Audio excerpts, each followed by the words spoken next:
From the very first time I placed my eyes on you, girl,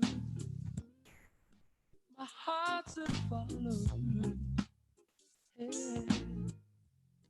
But I know now that I'm way down on your line. But but the waiting feels fine. So don't treat me like a bit on the street, 'cause I know how to do my thing. Yeah. Don't talk to me if you think I'm dumb. I wanna know when you're gonna come. See, I don't wanna wait and wait. I don't wanna wait and wait. I don't wanna wait and wait.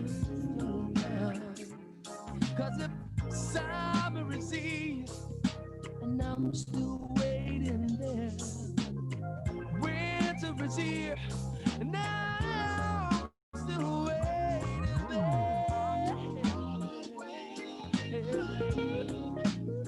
I'm still waiting there. Oh.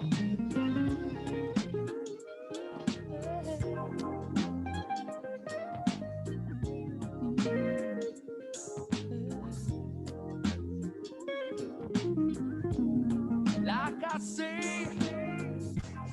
it's been 3 years since I'm knocking on your door, and I still wanna knock some more. Ooh, girl, is it feasible? I wanna know now, for I to knock some more. I see, in life I know there is lots of grief, but your love is my relief. Tears in my eyes burn, tears in my eyes burn, while I'm waiting for my turn. See, I don't wanna wait and wait for love. I don't wanna wait and wait for love. I don't wanna sit here and wait and wait for your love. Oh, is it the love that I'm waiting on? Is it the love that I'm running from? Is it the love that I'm waiting on, baby? Is it the love that I'm running from? I don't wanna tell me, baby. No, I don't wanna wait too late.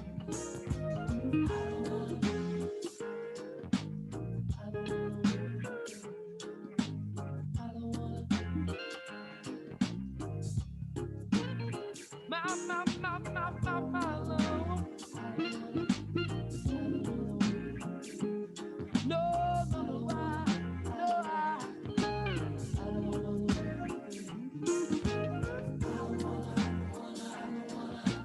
don't wanna wait too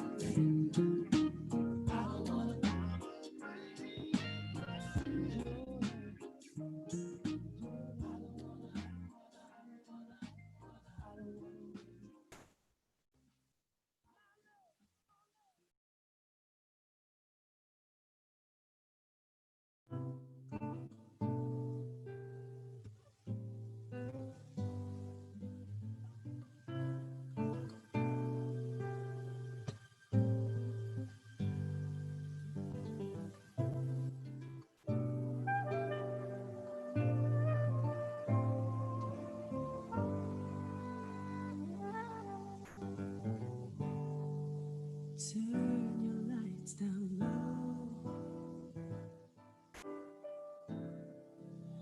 Pull your window curtains.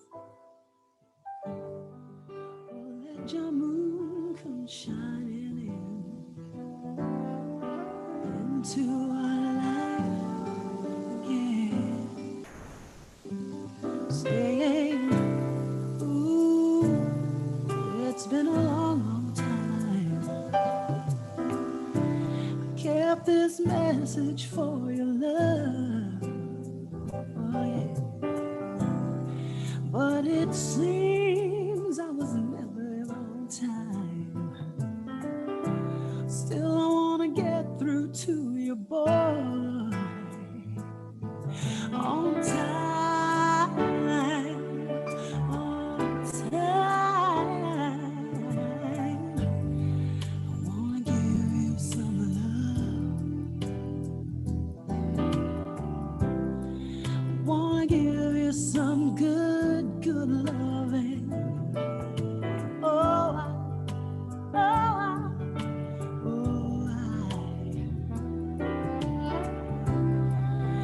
wanna give you some good, good loving. Yeah. So turn your lights down low. Oh, yeah. 'Cause I can't resist you now. Oh, I wanna feel your love come tumbling in me into my life again. Yeah. Ooh, you know I love you. Oh yeah. And I want you to know it right now. Ooh, you know I love you. And I want you to know right now, baby. 'Cause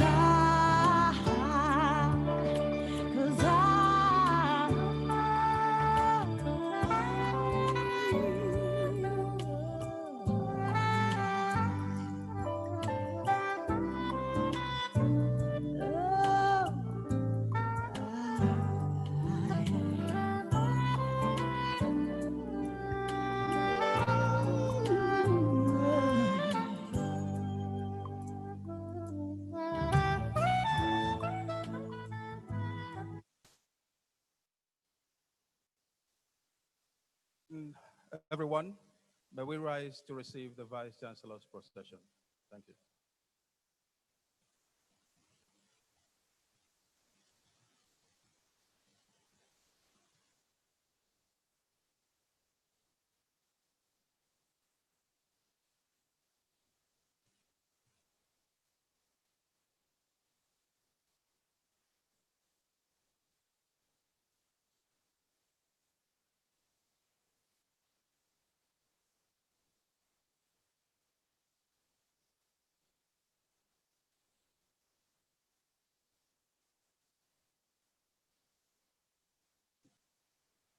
Thank you.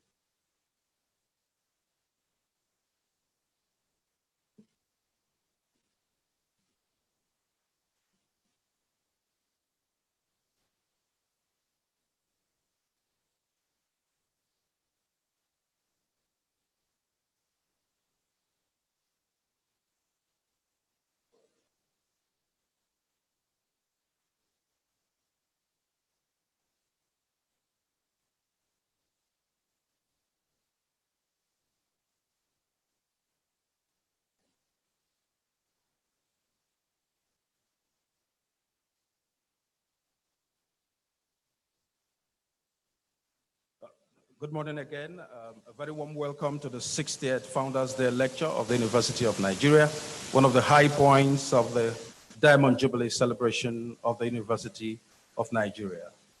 May we take the national anthem, please?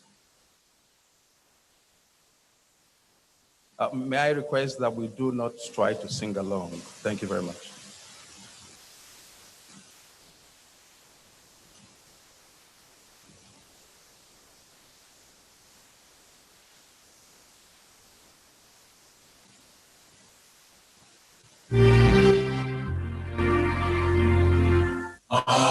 Arise, O compatriots, Nigeria's call obey, to serve our fatherland with love and strength and faith. The labor of our heroes past shall never be in vain. To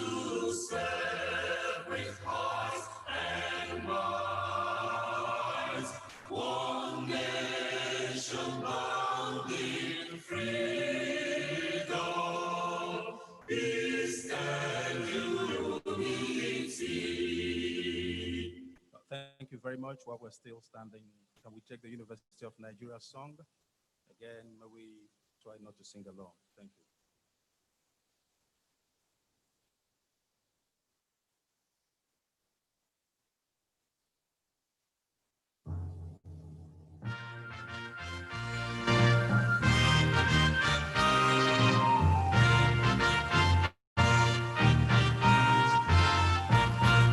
University of Nigeria, my alma mater.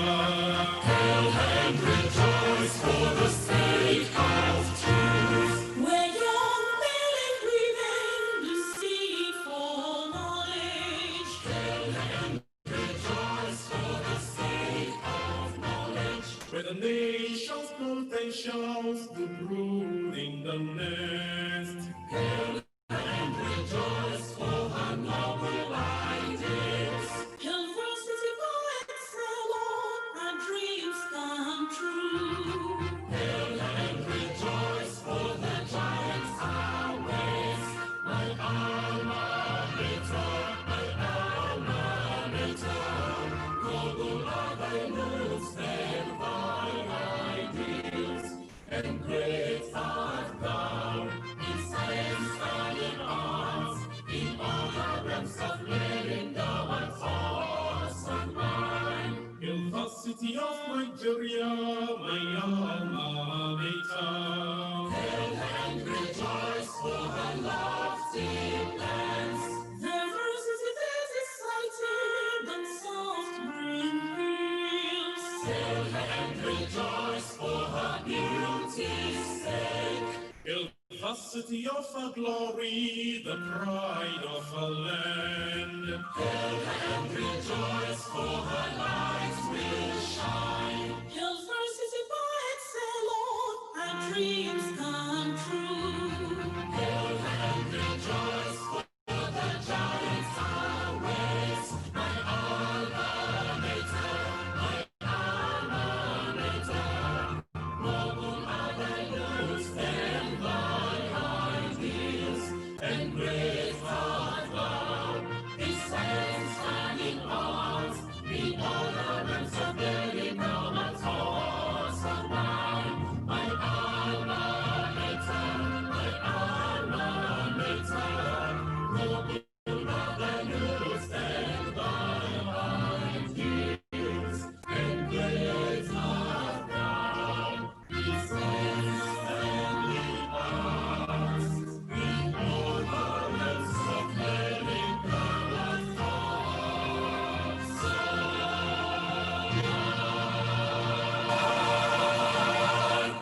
Thank you very much. And while we're still seated, may I most respectfully invite Father Bishop Godfrey Ona, the Catholic Bishop of Nsukka Diocese, to please say the opening prayer.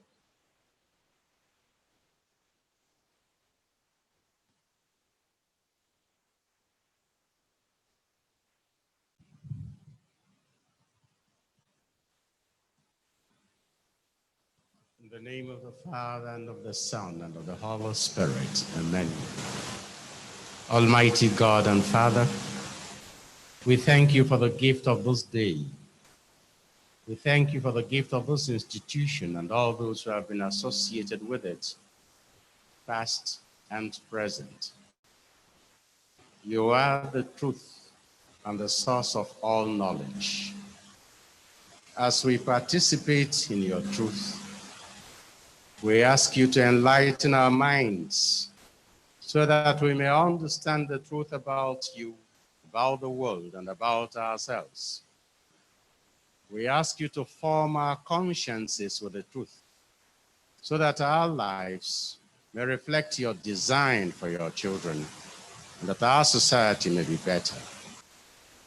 Inspire, O Lord, all our actions and carry them on by your grace, so that every thought and work of ours may begin from you and be carried along by you and end in you. We ask you this through Christ our Lord. In the name of the Father, and of the Son, and of the Holy Spirit. Amen. Another welcome, very warm welcome to the ceremony, the Diamond Jubilee of the University of Nigeria. I apologize most sincerely for the delay in the commencement of the activities of the day. It's because the guest lecturer, His Excellency Mr. Peter Obi, ran into a bit of traffic on his way to this place. But we thank goodness he's here, willing and ready to roar. Apologies indeed. May I invite the Public Relations Officer of the University, Chief Okun Omeako, to the recognition. Spiaro, sir.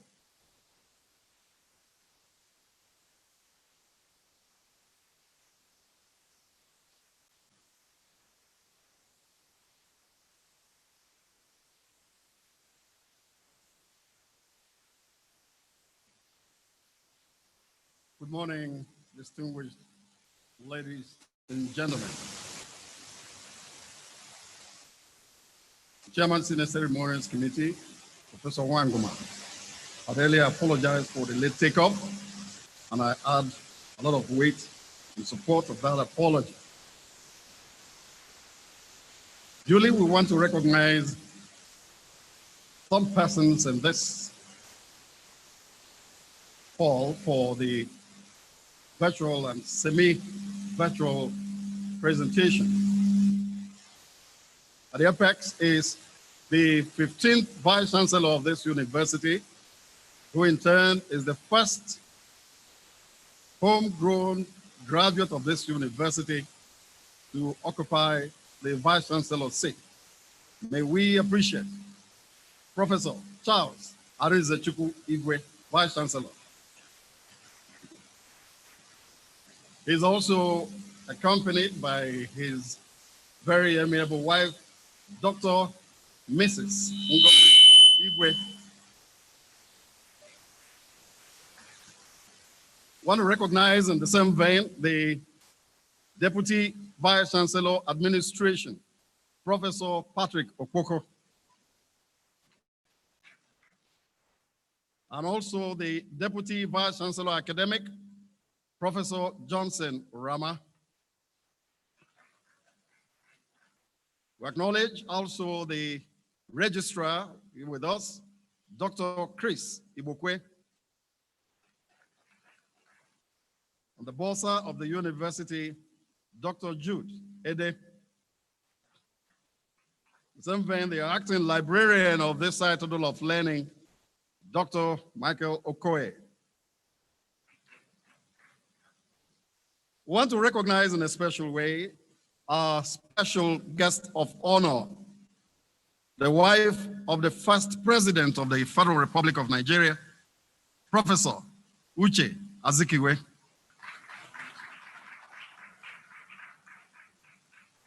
As important as this event is, we have members of the Governing Council also in attendance. Chairman and Pro-Chancellor of the Governing Council, Chief Michael Olorufemi. And we have also other members of the Governing Council. But just before then, we want to recognize in a special way the representative of the Minister of Education, Dr. Mrs. Lydia Gijina. Members of the Governing Council here also with us, Alhaji Abdullahi Yusuf, Chief J.N.J. Ewulu, Member Governing Council, please appreciate them. Mrs. Kinika Nsirim Access Uchechi, Professor Romanus Ezokonkwo, Member Governing Council, Professor Uju Clara Omo, Professor F.C. Chilaka, Member Governing Council, Professor Jerry Uguanyi, Professor S.L.C. Ugu, Member Governing Council, Barrister M.A. Obai, Member Governing Council, and Associate Professor Chike Obani, Member University of Nigeria Governing Council. We also would like to acknowledge in our midst the Catholic Bishop of Nsukka Diocese, Father Bishop Geoffrey Igbewike Honor. And we also have Bishop Dr. Obi Onubogo of the Rock Cathedral, Enugu.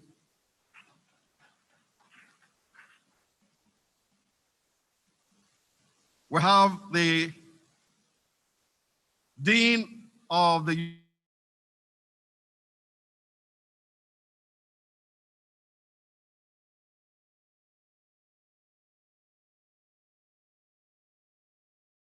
University of Nigeria, Enugu campus. Just for information, we operate from 3 campuses. The College of Medicine at Itukwuozala, the University of Nigeria, Enugu campus, and here at Nsukka, we have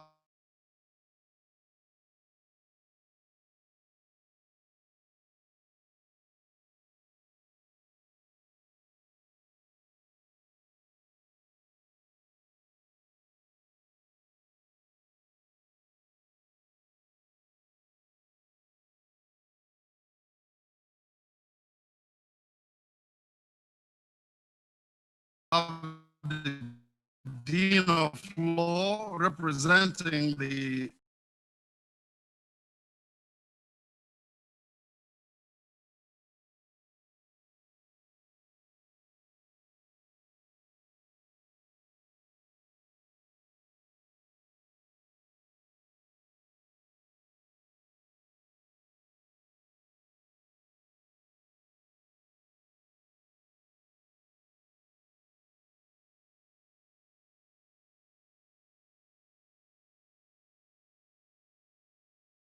have the permission, singular honor and privilege of this august assembly to invite the chairman of this grand occasion for his opening remarks.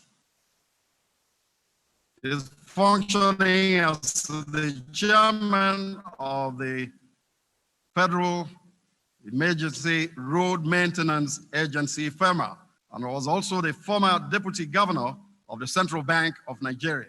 Today, at this Diamond celebrations of the University of Nigeria, please let's welcome online for his opening remarks, our revered chairman, Dr. Tunde Lemo, OFR. Our chairman, sir. Thank you very much. I hope I'm audible enough for the audience. Good morning, the Vice Chancellor, Professor Charles Igwe, the Deputy Vice Chancellors, the Principal Officers, our special guest of honor, my auntie, Professor Uche Azikiwe, the wife of the first President of Nigeria, the Pro-Chancellor and members of the Governing Council, the representative of the Minister of Education, my Lord spiritual and temporal, and of course, the guest lecturer of today, His Excellency, Mr. Peter Obi, former governor of Anambra State. First and foremost, I would like to express my sincere appreciation for inviting me to chair this very important lecture as part of the ceremonies lined up to celebrate the Diamond Jubilee of our great university. We salute the vision of our founding fathers, and in particular, the great African legend, Dr. Nnamdi Azikiwe, the first president of the Federal Republic of Nigeria, as well as other compatriots, for the vision of establishing the university just as we gained independence in 1960. Oftentimes, I ask myself how far we have been able to fulfill the vision of our founding fathers in restoring the dignity of man. At independence, there were high hopes, and given the abundant human and natural resources that we had as a nation, with economic indices surpassing or in the rank of countries like Malaysia, Singapore, and certainly better than South Korea and China on a per capita basis, the general belief was that in less than no time, the newly independent country will not only lead Africa, but the entire Black race. Unfortunately, 60 years on, we do not have much to show for it as a nation. Nigeria today is much more divided today as a country than in 1960. We have unfortunately become the poverty capital of the world, with a number of extremely poor people in Nigeria than in India, which is 5 times our size, and China, 6 times our size. Unemployment is currently at 27.1%, while underemployment is over 30%. We have filtered away as much as 3.3 trillion in oil revenue in the past 50 years or so, with not much to show for it other than fractured infrastructure, epileptic power supply, and a whopping national debt of over 28 trillion naira, with foreign portion already at 31.5 billion naira, about the pre-debt relief level. Insecurity, unfortunately, has gone worse. Never in our history have we been as insecure as we are now, with insurgency in the northeast, banditry in the northwest, ethnic coup, herdsmen killing in the north central as well as other parts of the country. It is fashionable a few years ago to blame woes of this country on the long years of military engagement. That argument is no longer tenable because the cumulative engagement of the civilian administration now accounts for 52% of the 60 years of our post-independent era, while the military accounts for only 48%. We now have over 21 years of continuous civilian rule, and we should by now have weaned ourselves off the hangover of the military interruption. We can go on and on with the litany of woes. Distinguished ladies and gentlemen, my joy today, however, is that we have a few Nigerians who have distinguished themselves like the oasis in the desert. They have continued to ring the alarm bell and warn about the consequences of continuing with the old order.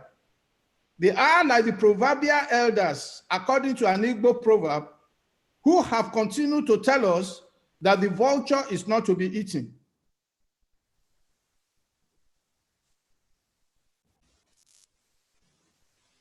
I am glad that our guest speaker today, a distinguished alumnus, His Excellency, Mr. Peter Obi, who always speaks truth to power and points in the direction that we should go. Ladies and gentlemen, talk, they say, is cheap.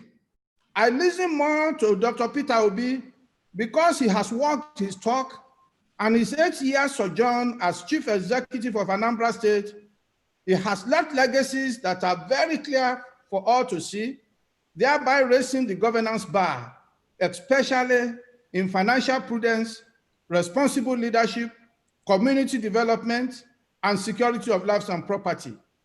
Let us therefore sit down and relax as we listen to the oracle himself, an erudite scholar, the shrewd banker that he is, and quintessential administrator. Before I conclude, I would also like to express my appreciation to the university management, not only for organizing this lecture, but also for continuing to take the lead in providing the platform for academic discourse aimed at national development. We have witnessed the proliferation of the citadel of learning in Nigeria between 1960 and now.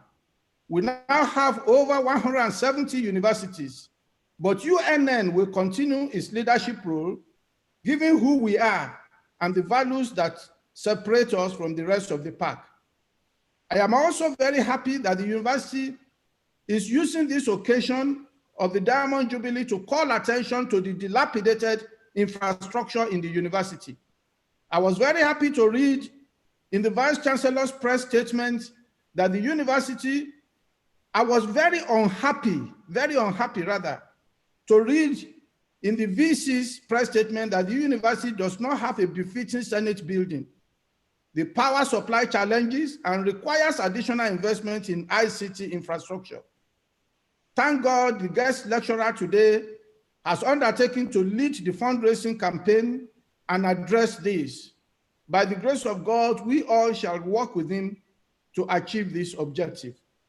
I remember the leading role played by the Central Bank administration when I served as deputy governor under the leadership of the then governor of Central Bank, who coincidentally is also a 1984 graduate of the university, like the guest speaker today and my humble self. Indeed, even the vice chancellor himself is in our group. So today is actually the day for the 1984 set of the university graduates.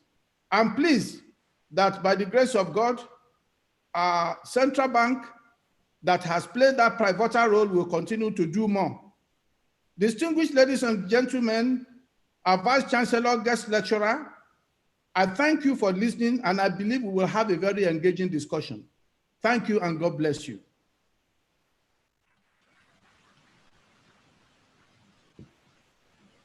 Thank you, sir. Thank you very much. As you all know, Chairman just spoke from Lagos via Zoom. I understand hundreds more have connected via Zoom, and they're watching the proceedings from different parts of the world. Many more are watching on TV, and many are also watching via the university YouTube channel. Next, we'll be taking the Vice Chancellor's opening remarks. But before then, may I recognize the presence, please, of the National President, brand new National President of University of Nigeria Alumni Association, Sir Ben Okoronkwo, who is in the house.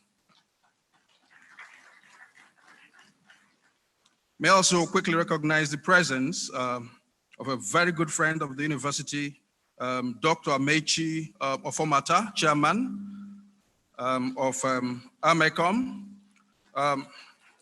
Dr. Amechi Ofomata is a friend of the university, whom I understand has donated an ultra-modern building to the University of Nigeria, the groundbreaking ceremony of which will be performed tomorrow as one of the activities marking the Founders Day, Founders Day celebration of the university. It's my pleasure at this point to most respectfully invite the Vice Chancellor of the University of Nigeria, Professor Charles Arizachukwu Igwe, to give his host opening remarks.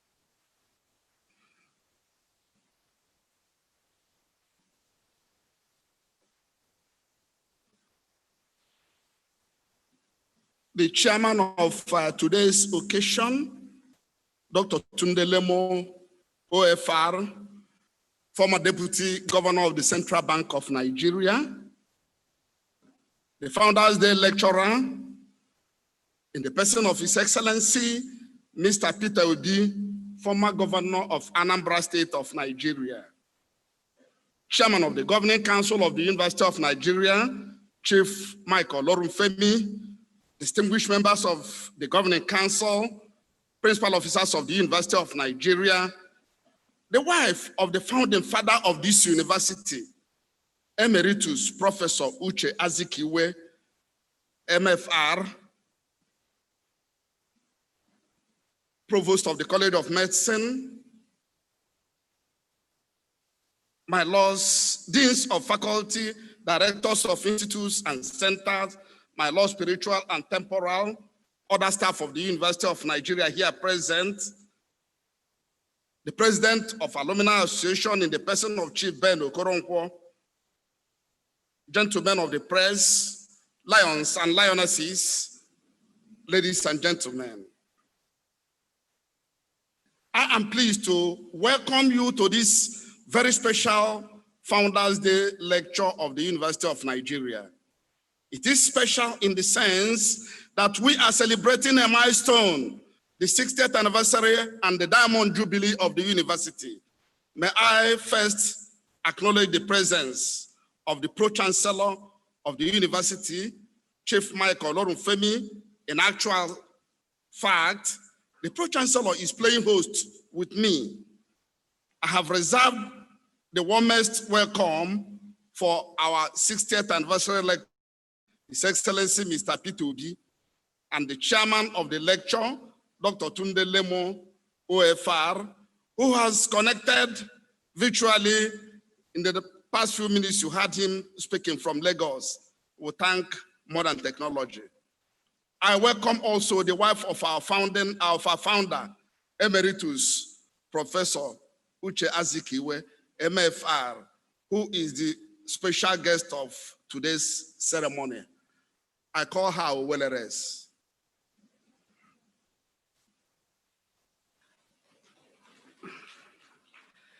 As they say in my own church, we can only use her as a point of contact with our highly revered and beloved founder, Right Honorable Dr. Nnamdi Azikiwe. When I think about the vision and the personal sacrifices he put into realizing his dream of this university, I can only marvel at the kind of visionary man he was. I often wish the great Zik of Africa would look back somehow to see how big and fruitful his tree, this tree he planted 60 years ago, has become. I hope that some of us who have the mandate of keeping this dream alive have not fallen short of his expectations. May I also extend my special greetings to the president of Michigan State University, President Samuel L. Stanley, Jr., the university that mentored us at inception. The role played by Michigan State University and the University of Exeter in the establishment of this university remain fresh in our memories. However, we appreciate especially the effort of Michigan State University to sustain this very important relationship that exists between our university. I salute also all other alumni and friends of the university who have connected virtually from different parts of the world. As we celebrate our anniversary, we are invariably celebrating our alumni. We are proud of you, and we take immense pride in your achievements in all corners of the world. The Founders' Day celebration of the university is set aside to celebrate our founding fathers whose vision bettered the university. It is usually a time to reflect on what we have achieved.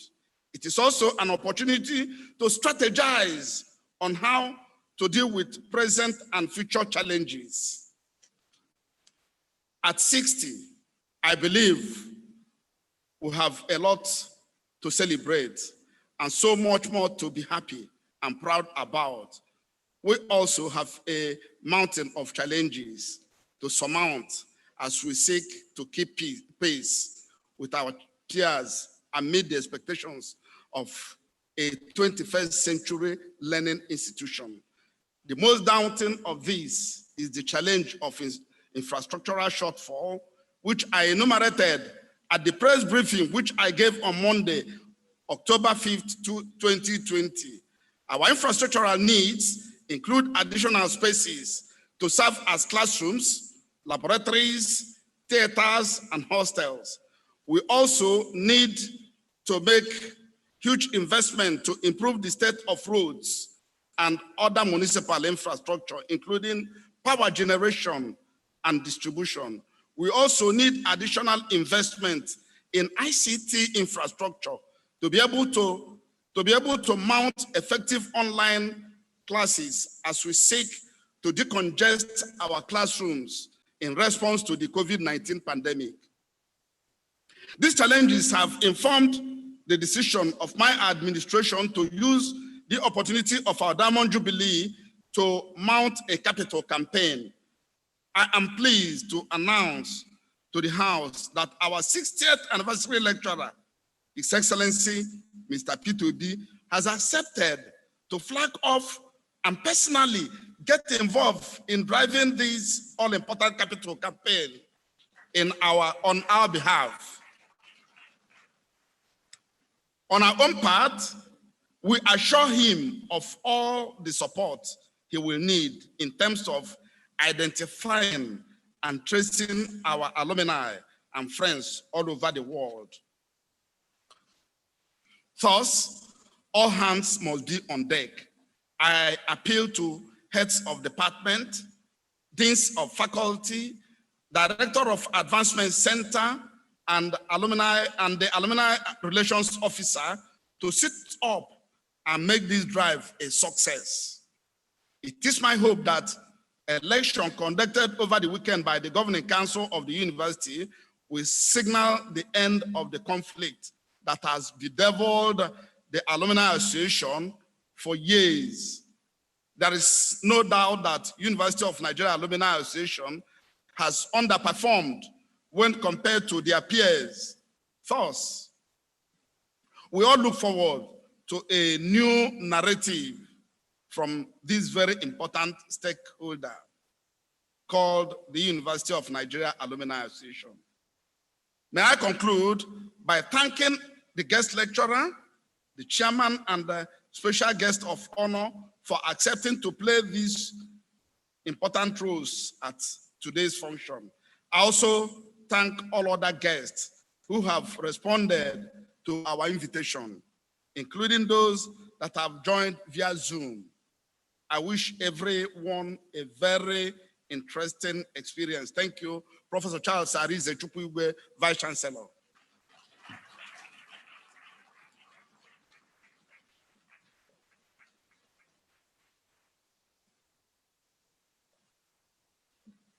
Thank you. Copies of the address are being distributed. Some also in the green folders that were placed on the seats of some people. Thank you, Vice Chancellor. Moving forward, may I invite the University Orator, Dr. Ikenna Onwebuna, for a very brief citation on the guest speaker. Dr. Onwebuna, please.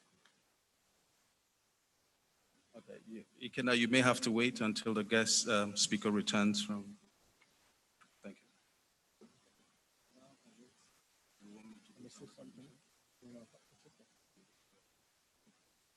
Okay, so while we wait, may I quickly recognize, of course, the PRO said he made that omission, the presence of deans, directors, and heads of department that were specifically invited to be here in their numbers for this lecture.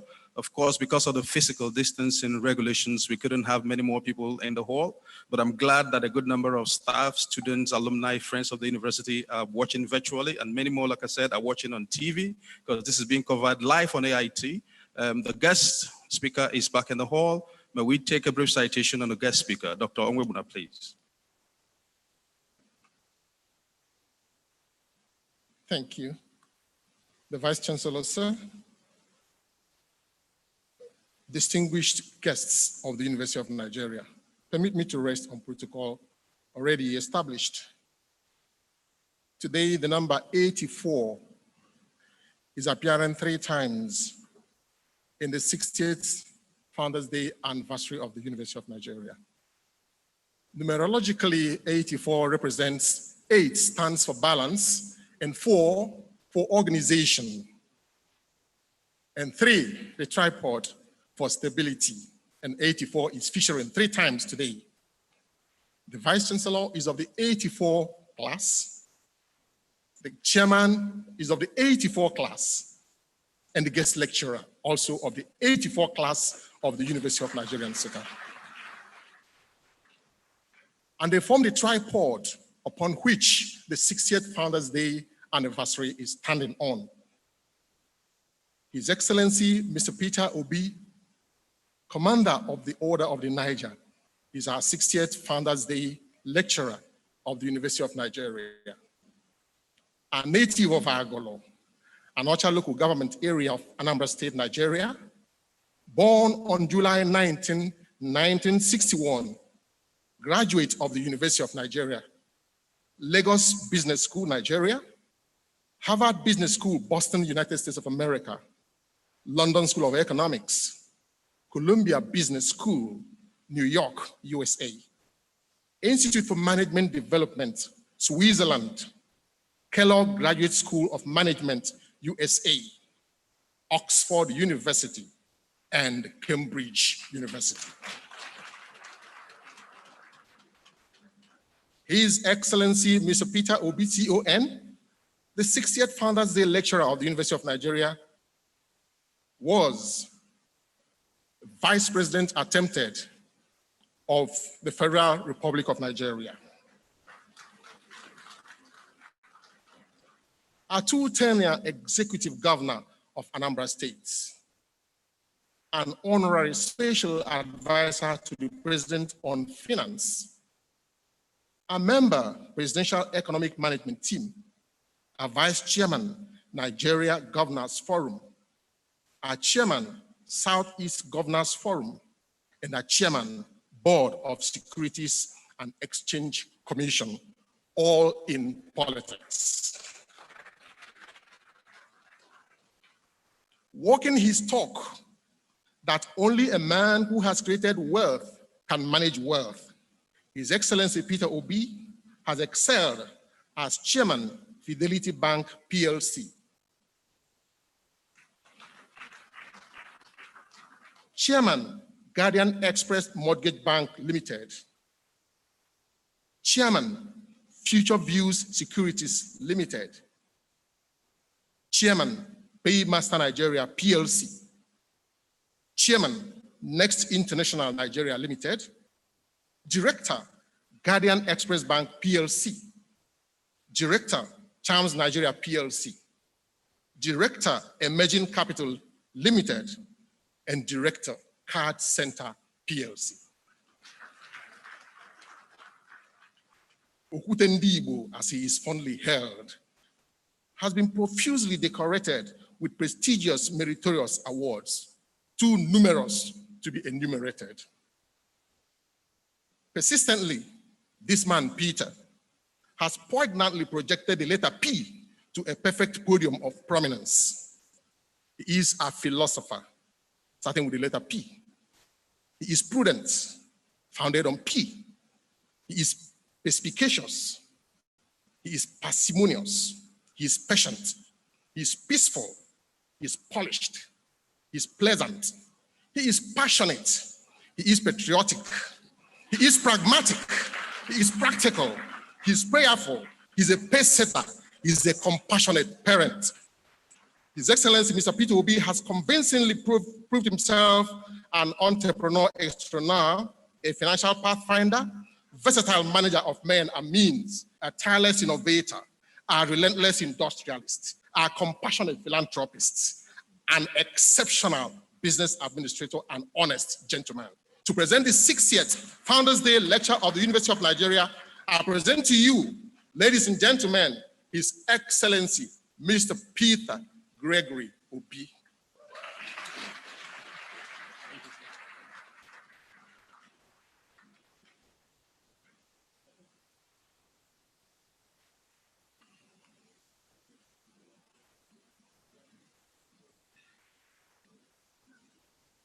I wish to most sincerely start my little contribution this morning by most sincerely apologizing to all of you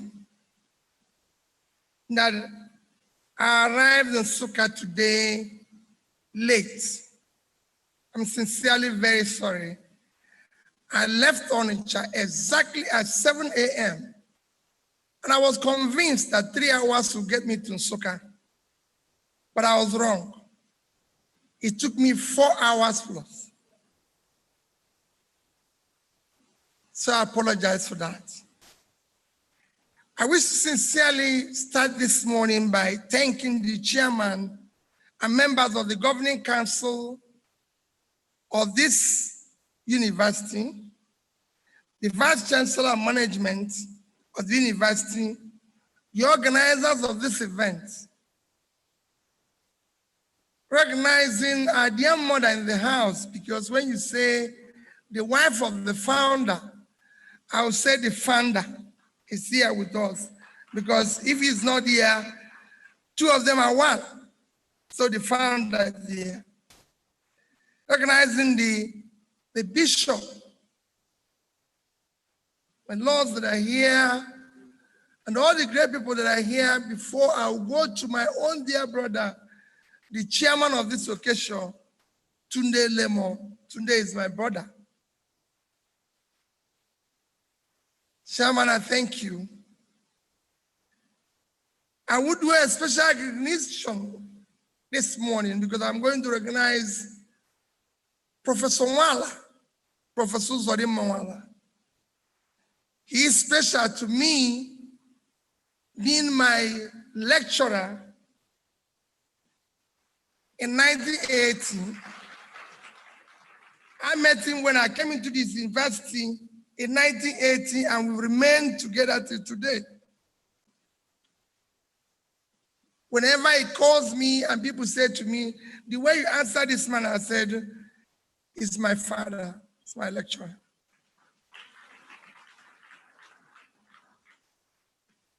I deeply appreciate the honor and the invitation of inviting me to be a guest lecturer at this 50th anniversary of this great institution, which coincidentally is 60th anniversary of our dear country, Nigeria. And my topic is simple. It says 60th anniversary of Nigeria, the journey so far from the Third Republic, which means I'm supposed to be making a comment strictly on from 1999, but I'll ask for another permission to tell a little bit of my story as a student in this university for people to understand how far we have deteriorated. I was admitted here in September 1980. Just a month after I was admitted and settled down as a student, I took a taxi from Nsukka Park and drove to J. Allen sales office in Enugu and bought myself a brand new Volkswagen at 2,650 naira. I still have the receipt. And everything that I paid, including insurance then, came to about 2,900 naira. A year after, to show you how good Nigeria was then, a year after, I decided this student now doing good in the university that I need to sell my vehicle and buy a new car. So I went to Umano Motors, being run by my elder brother, Ozumano, and paid a deposit to buy a brand new 505 at 7,600 naira. I was waiting for the delivery of that car, and they told me it would soon be available, but they are waiting delivery of 545 vehicles. But when they received delivery, they only received delivery of 25. So I was told to wait, that mine is not among those to be delivered, that has been delivered. But the excuse they gave me for my own not being among was that you are a student, that so many lecturers have paid, some before you, some after you, so it will not be good for you as a student to receive yours when the lecturers are still waiting. That shows you that how easy it is for lecturers to buy a brand new vehicle then. I wonder if that situation is possible today. It's your guess. That's why I said that the topic is for all of us. So you can imagine then, it was easy for lecturers in the university to walk to Umano Motors, book for a brand new car, And I can tell you the 25 vehicles they received all went to lecturers.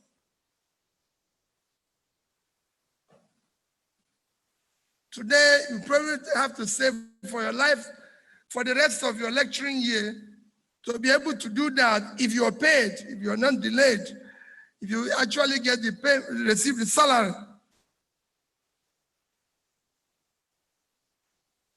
Now to the topic. The journey so far since the Republic. I will not be able to make comments on this without us looking at, I thank the chairman of what is mentioned, a few things, without us looking at where we are today. Because if we look at where we are today, we'll be able now to look at our journey from 1999 or 2000, as the case may be, to the year 2020. Today, Nigeria is a country where you have the highest number of people living in extreme poverty. 91.8 by the world clock to be precise, and it's being predicted that every minute, 6 Nigeria fall into poverty. At 98.8 million, Nigeria today have more people living in extreme poverty. The chairman said more than China and India, but I tell you, it's more than 2 of them combined, not just separately. China is about 1.4 billion, India is 1.4 billion, so both of them combined is 2.8 billion in population, but there's more people living in extreme poverty in Nigeria, a population of 200 than 2 of them combined. Today, Nigeria is a country where you have the highest number of out-of-school children globally, about 15 million. And when we talk about out-of-school children, it is not just those who dropped out.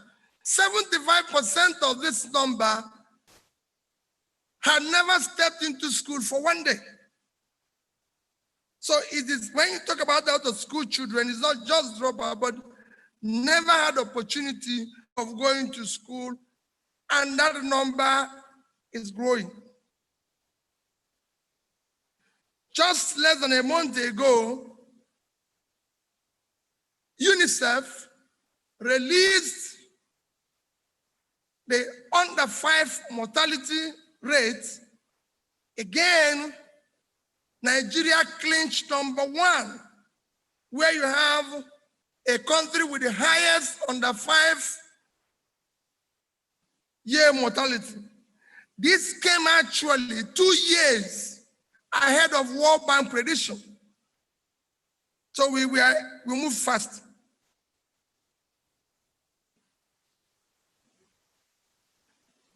Today, our country is the 3rd most terrorized country in the world. We are now, after Afghanistan and Iraq, it's being speculated that we will soon overtake them. The chairman had mentioned that.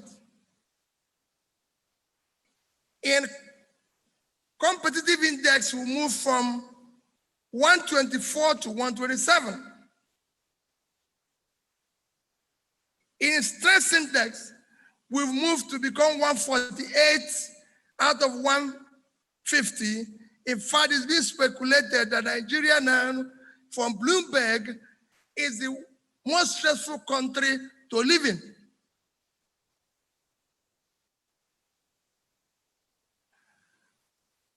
Our inequality is among the worst. 157 over 157. In fact, we have a special mention in it that while in other countries where you have huge inequality, you have the richest 1% controlling about 70% of the entire wealth of the nation. In Nigerian case, the richest 1% control about 90% of the national wealth. Inequality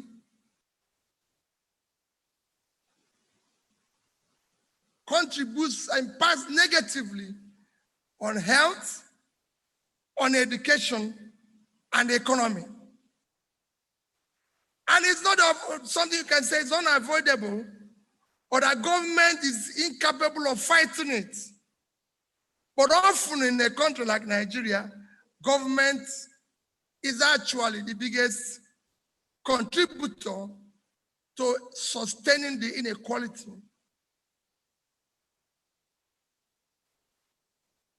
Today, you can go in terms of our unemployment. The chairman has mentioned it. We have under an unemployment of nearly 50%. One of the worst globally. What is even worse, you have millions of young people in their productive age doing nothing. Imagine what it will be when they get to the retirement age without anything, haven't done anything in their life. So you have a crisis. Our debt revenue to debt service ratio is one of the worst. While in comparable nations, debt revenue to debt service ratio is between 20 and 30%. Ours is about 90%. Because virtually, you can say because of mismanagement of the borrowed funds, most of the monies that we borrowed have not been properly invested. If it's been we've borrowed for consumption. You borrow for consumption, you have a problem. So we now have to use our revenue, all our revenues, to be able to service our debts. And that is the crisis where we are. You can go on and on just to tell you, the reason why I mentioned is that if you say the journey so far, it's good to show where we are so far. Listen to the Vice Chancellor talk about power for an institution that was set up in 1960, 60 years after we're talking about power. If you look at our interest rates with comparable nations, we are second to the last. We are just higher than Sudan. That is the only country we can beat. So we have a huge crisis. If you look at all these, all development agencies will tell you that all these things that I've enumerated above, as the case may be or mentioned today, can be linked to simply two things. Those two things are education. Number one, education. It's been shown all over the world globally that the greatest investment any society can do is to educate its own people. And the more you invest in education, the better your society, the better your economy. So if you see nations that are strong today, have peace and stability and everything, it is because they've invested in education. The other is fighting issue of economy. And whenever you talk about economy, talk about employment. of the people. If you look at countries today, whenever you hear groupings of countries today, they can tell you that these countries are members of G7. The only thing that makes anybody to be member of G7 is the economy. It is not a club of those who have all sorts of rascality in their system. It is the economy that drives the grouping. So if you look at the countries that are G7, these countries that are doing well, look at G20. It is the economies that are doing well. If you come to Africa today, South Africa is a member of G20. We are not, simply because of our economy. And so on, as all those groupings you see, today they tell you about BRICS, which is Brazil, Russia, India, China, South Africa again. It is a grouping based on economy, and so on and so forth. So it is education and the economy that are the two things that drive this process. When we said the journey so far, it is a very simple thing. I'm not going to say what is new or what is different, because today the world have a standard on which to measure your development. It is easy as a political leader, and I forgot to tell you when I was starting, I'm not speaking here as a politician. I'm not speaking here as former governor or former anything or somebody contesting. I'm speaking here as a Nigerian. Because it's easy for us politicians to say, I did this, my time, this person did this and everything, find fault in other people and all that. There's a global standard to measure development. It's universally accepted. So if you like, you can tell all your stories. That standard is there. It's like if you were a student in this university. I recall one of my biggest experience in this university was coming in as a first year student from secondary school. Very happily, we all went and did English 101 under late Professor Chinua Achebe, and all of us failed. And those of us who thought we did well in English in our secondary schools and everything, and we went to him and said, Prof, this, Prof. He said he couldn't find any English in what we wrote. Now we are just, he couldn't find any English there. You know, because those who made it actually had the worst result. He said there was no English there, that we were speaking, that we are better off going to learn how to speak Igbo or write Igbo. There's no English there. So there's like in university, there was a standard. And that standard was not met. We can say, oh, well, what I wrote was very good, it's fantastic, it's everything. But we didn't meet the standard. Same goes with development. Today, the most important measure of development universally is Human Development Index, HDI. It's a very straightforward. It's a statistical measure of overall development based on 3 items: health, life expectancy, education, and well-being of your people, which they call per capita income.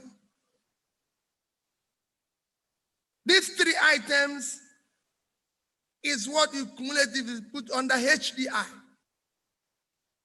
This HDI is categorized very high, medium, low, and in some cases very low. So you can go about saying we're doing well, let's celebrate our 60th anniversary because we've done so well. The world is going to put you on the scale in which they're going to put everybody. There's no special scale for Nigeria. The scale is universal. And this is the scale they're going to put you on. And this is the scale we need to measure ourselves. I said, where were we into year 2000? In order to be able to further elucidate this properly, I've decided to go on and bring some other countries, use them as an example, especially countries with big population. Because you see, whenever you make a population, whenever you use a population, in some countries like Singapore or UAE, by all these smaller countries, people will say, oh, they're just 5 million. They're just 10 million. They're just 15 million. So in my examples, I decided, let's bring countries that are with huge population. So I chose the two biggest ones, China with 1.4 billion, India with about 1.4 billion, and I chose the country again with the highest number of Muslims in Asia, Indonesia, with 260 million. Then I chose the three fastest growing companies in Asia, which are first Bangladesh. These three was far behind us. Because when we talk about we're being far than Malaysia, and these ones are ahead now, but these ones were behind us in the year being compared. Bangladesh with 160 million, Philippines with about 109 million, and Vietnam with about 96 million. 96, 99 million, Vietnam. So I chose those three. And then I came to Africa, decided to bring in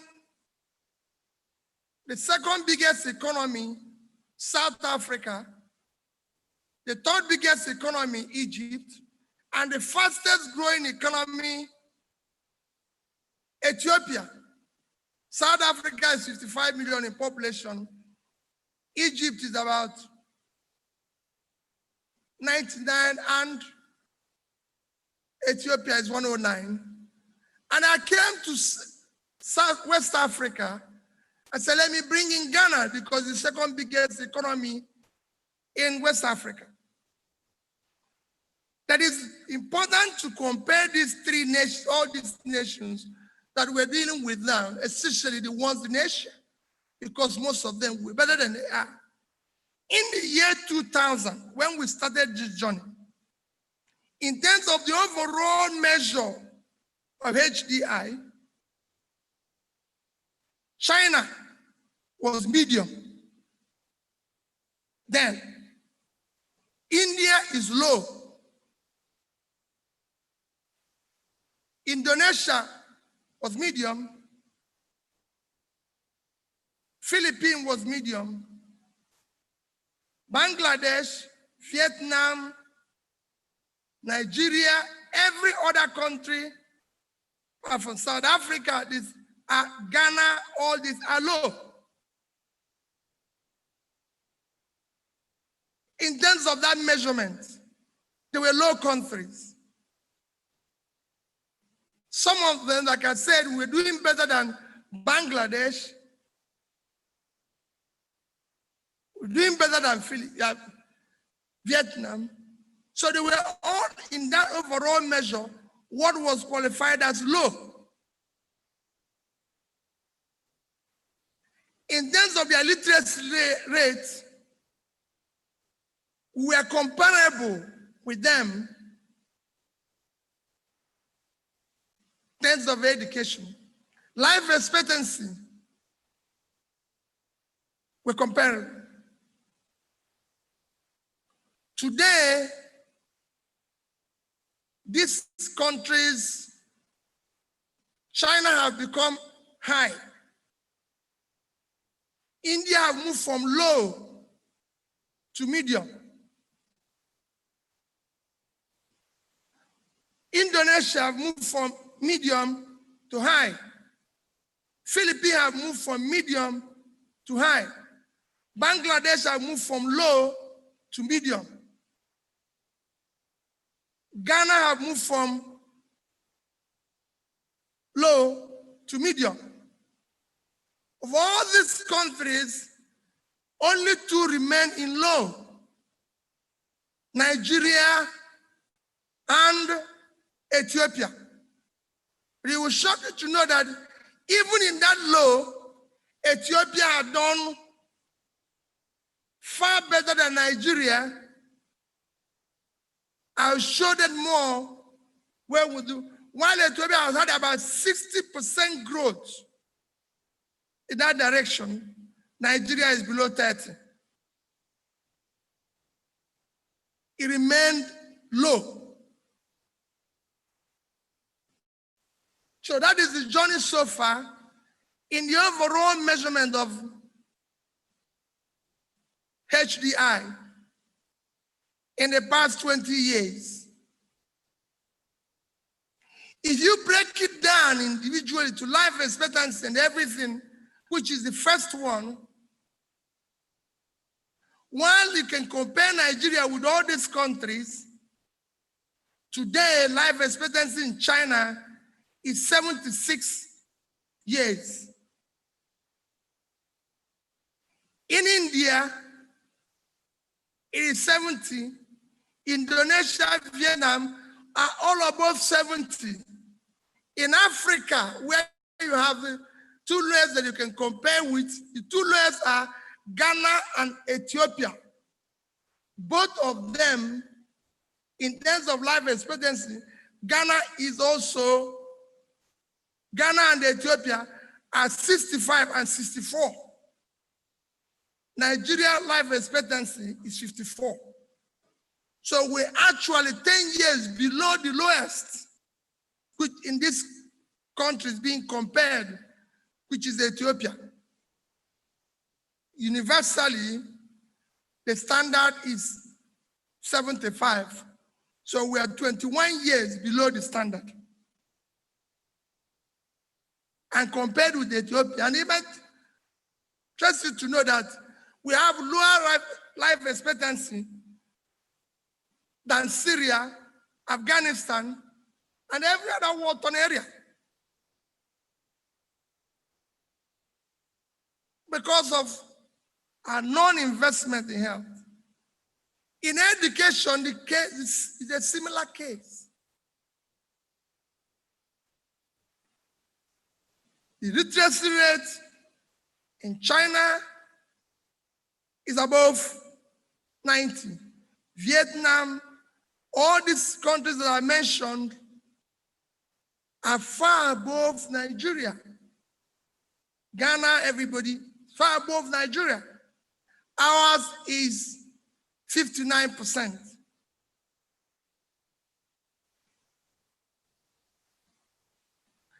And when you trace the investment, when you trace what is the problem, like I said, it is strictly on investment in education. All these countries I've mentioned so far have invested over the years in education. So this education and economy. China today, before I get to tell you what they've done and their investment, let me go to per capita and tell you how we are and what we have fed and everything. In 2000, China had moved very fast, no doubt, because if I tell you where they are in 1980 and where we are in 1980, you'll be shocked. But they've moved fast in that 20-year space. But even in year 2000, when the State Republic started, China per capita was $960. India was $440. Indonesia was $780. Bangladesh was $415. Vietnam was $390.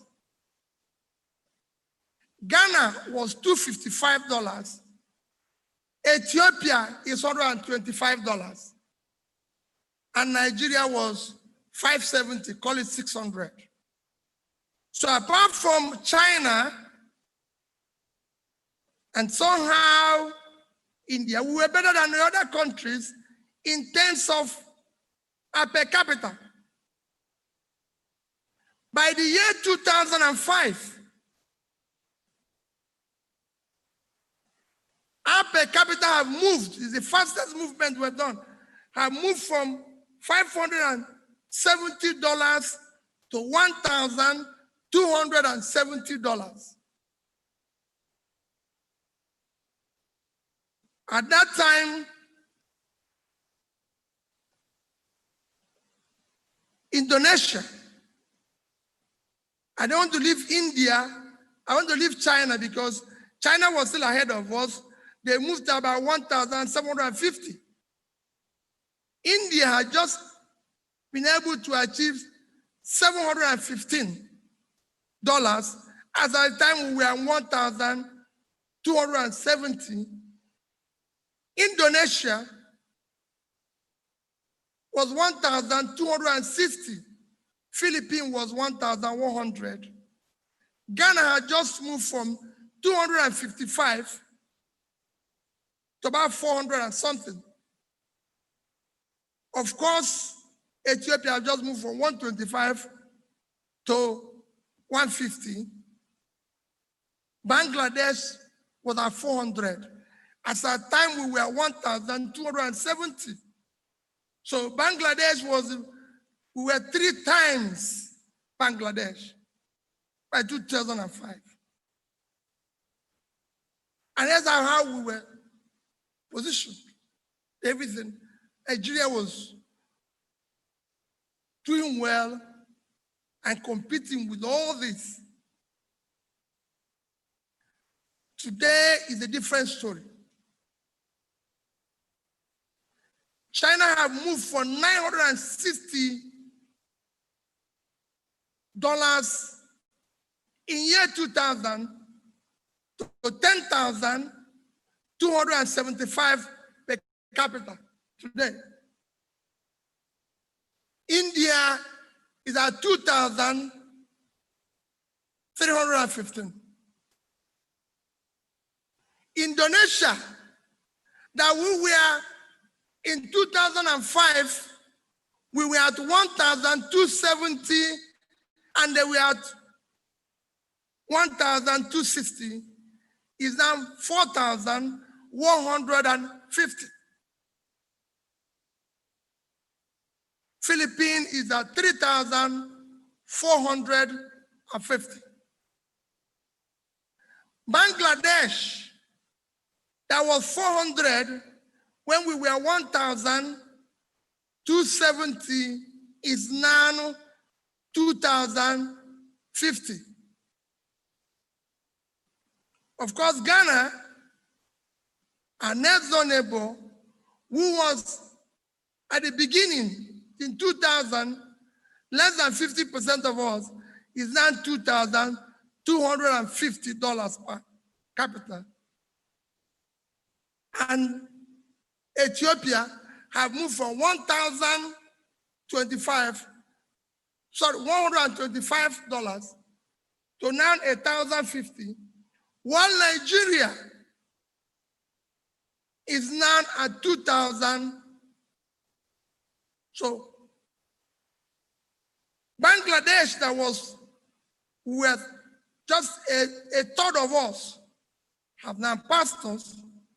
India, every other nation except Ethiopia, we look at where Ethiopia moved from $125 to 1,000. They've done almost 10 times their growth when we have just moved from 570 to 2,000. So that is the journey so far as per our per capita. What did these nations do that we didn't do? Yes, it's a very simple thing. When I talk like a politician, I say it's leadership. But what they did that we didn't do is that they invested in the right drivers, right tools to drive the economy, right tools to do it. They invested in education. If you look at their education expenditure and investment, it is very clear. None of them, except Bangladesh, spends less than 2% of its GDP on education. None of them. Bangladesh, that was lowest, do approximately 2%. Ours is 0.004%. China, we cannot compare ourselves with because China has become an institution we can no longer compare ourselves with. But it's sad because you look at what the chairman and somebody had mentioned here that we were ahead of China. Because if you look at when I came into this university, China reserve in terms of savings was $3 billion. Nigeria was $10 billion. Today, China is 3 trillion and we are 30 billion. Our per capita then was 8 something. When it went down, 870, China was 147. But that is beyond my space. I want to concentrate in what the politicians who have been blaming the military and everything had done in these 20 years. And that includes people like me, all of us who call ourselves leaders.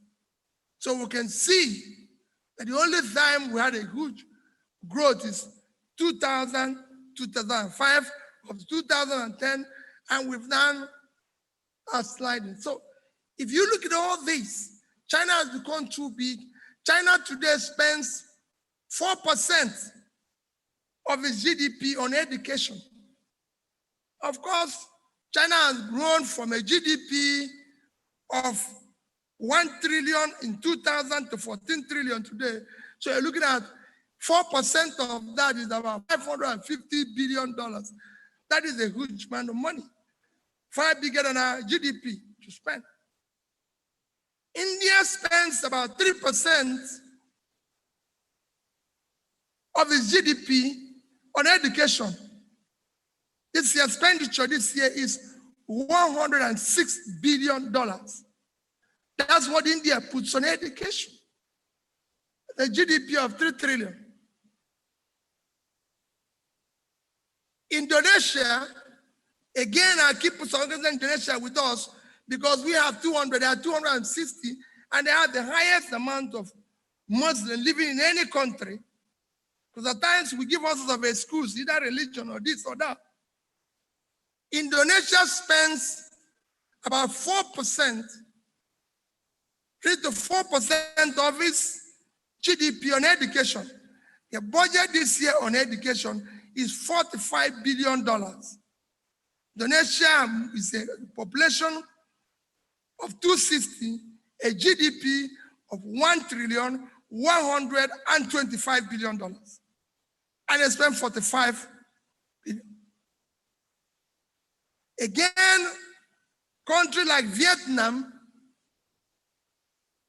with a GDP of $262, spends in education about $10.7 billion.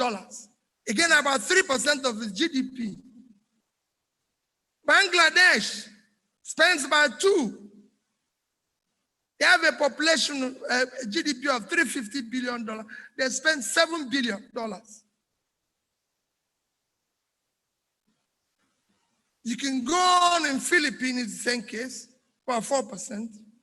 Then you come to Africa. South Africa, which is the biggest economy with a population of 55 million, a quarter of us, it will shock you, spends about 18 to 20 billion annually on education. In fact, in the past 10 years, Nigerian budget on education is not up to 1 year expenditure on education of South Africa. And here we're going to be competing with them. It's not up to 1 year, 10 years expenditure on education. Same in health, not just in education, same in health. Ghana, with our next door neighbor, spends about 4% to 4.5% of their GDP on education. The last known Ghana budget for education is above. Nigerian education for this year is 634 billion naira, converted at an average of 400 is $1,666. That is below Ghana. In education, that's why we're sending our children to go to school in Ghana. They don't have strikes, they don't have problems. But we are the biggest nation. And we have every reason to celebrate our 60 years. So you could see the investment everybody is doing. And if you average this in literacy rate, you could see it. Again, if you go to literacy rate, everybody is above 70. Ghana is 76. Ethiopia will shock you. The Ethiopia spends, Ghana has just a GDP of 75.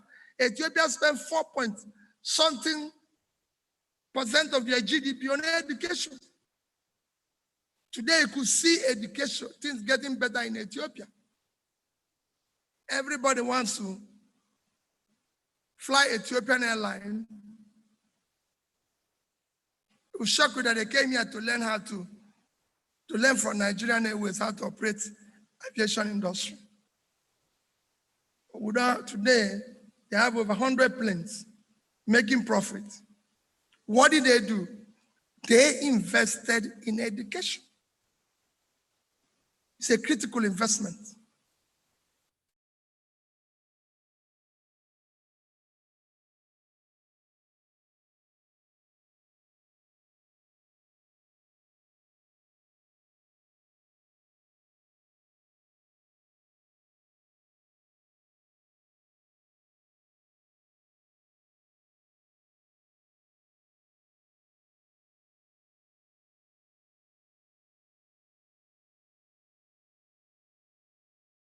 Physical and everything, a place that is worse than it was when I was here 40 years ago.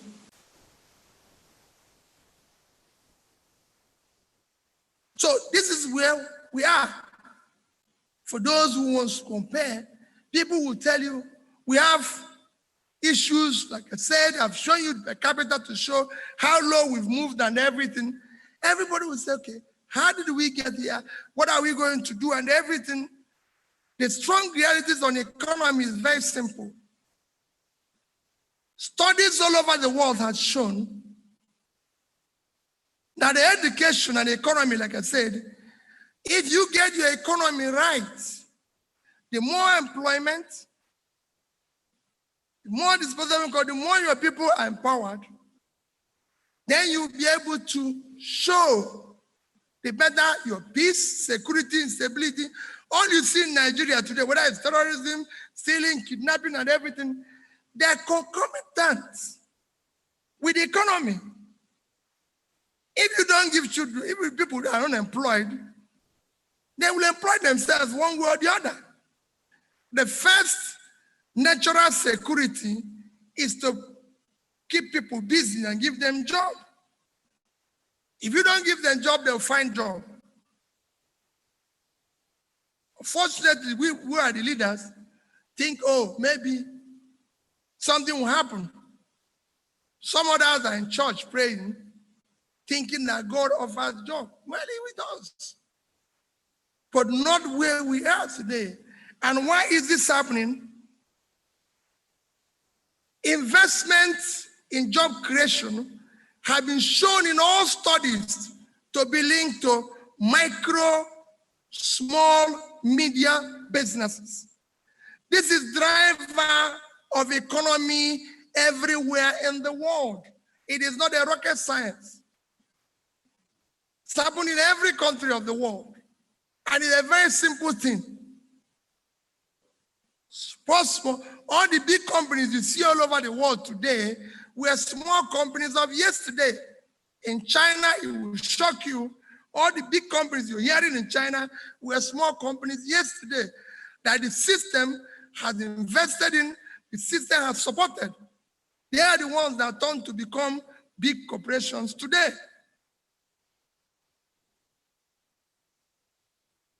MSME, as it's known, in China, I'll give you example because like I said, mine is this contribution.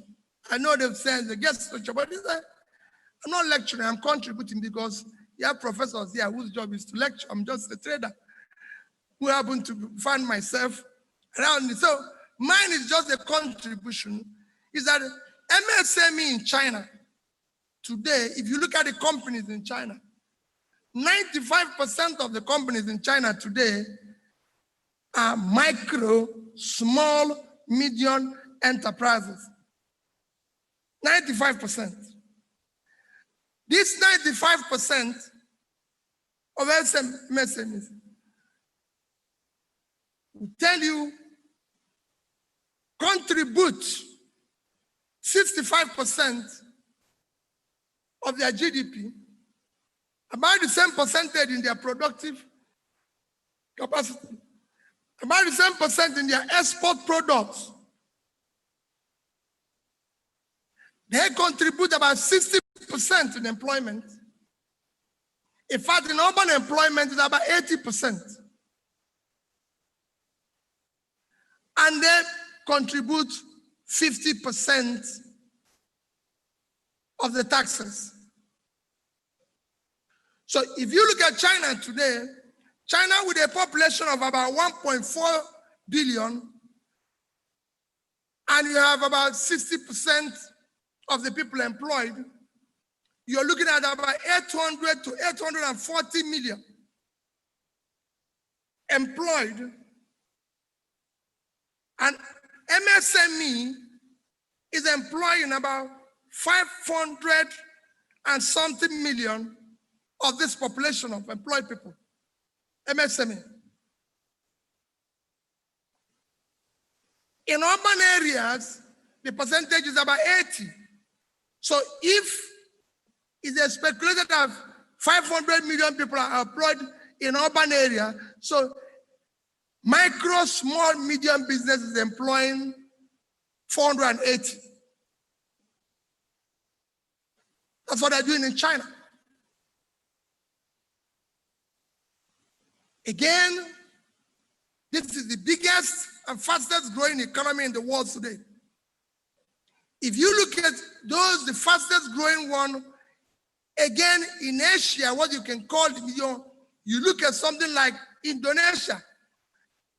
My reason for always using Indonesia is what I always say, Indonesia is where you have the highest concentration of Muslim people living in a country, because we always give schools here.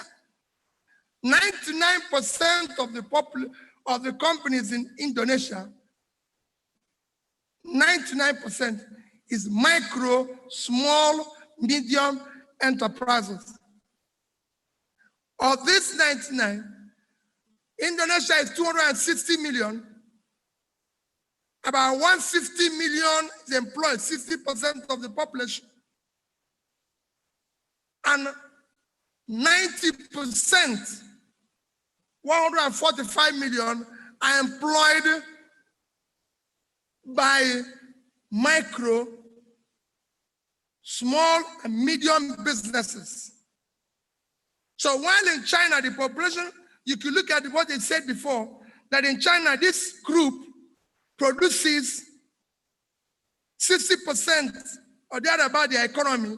If their economy is 14 trillion, that means they are producing about 8.4 trillion, which is 21 times Nigerian GDP. In Indonesia, they are producing the same amount, which you can classify about 720 billion, which is about twice Nigerian economy. So this group becomes critical for us, that we should be able to look at what they are doing. China have a clear design of how to create jobs and how to sustain it. Within this period, we are measuring ourselves. You've heard me say severally, China was able to pull 439 million people out of poverty. India has been able to pull 276 million people out of poverty. Some people will tell you, oh, Peter is always comparing us with China. Yes, because they are the best and they did well, and you have to learn from them. Those who always accuse me go there to borrow money. I don't want to borrow from them. I want to do what they're doing. And it can be done here because we have the talent.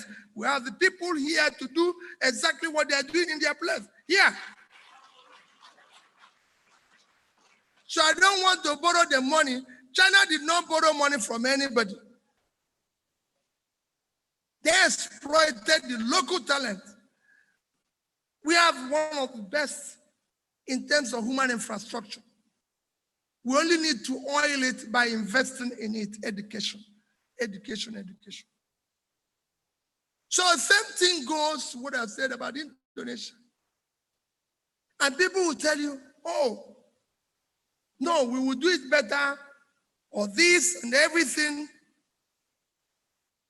I can tell you that whenever you talk here in Nigeria, they tell you, oh, wait. Every day you hear it in our TV. We are supporting micro and small businesses. We have all sorts of grants. Until when you apply to get it, then you know it doesn't take.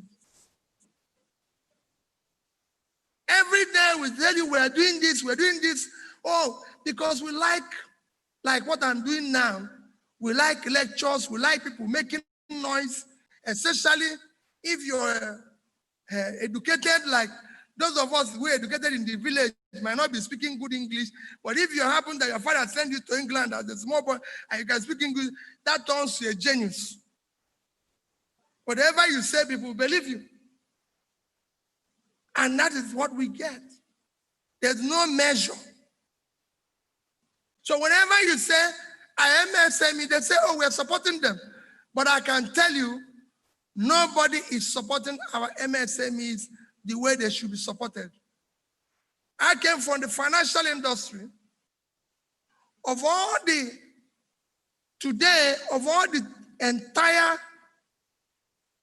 entire 20 billion, what you can call private sector loans, only about 0.5%, which is about 1 trillion, goes to support our MSMEs. Only about 1 trillion. In fact, it will shock you that about 5,000 companies control 70, because when I talk about inequality, you will understand it. 5,000 companies control 75% of the entire loan in Nigeria. 5,000 companies. Each of them is getting about 15 billion.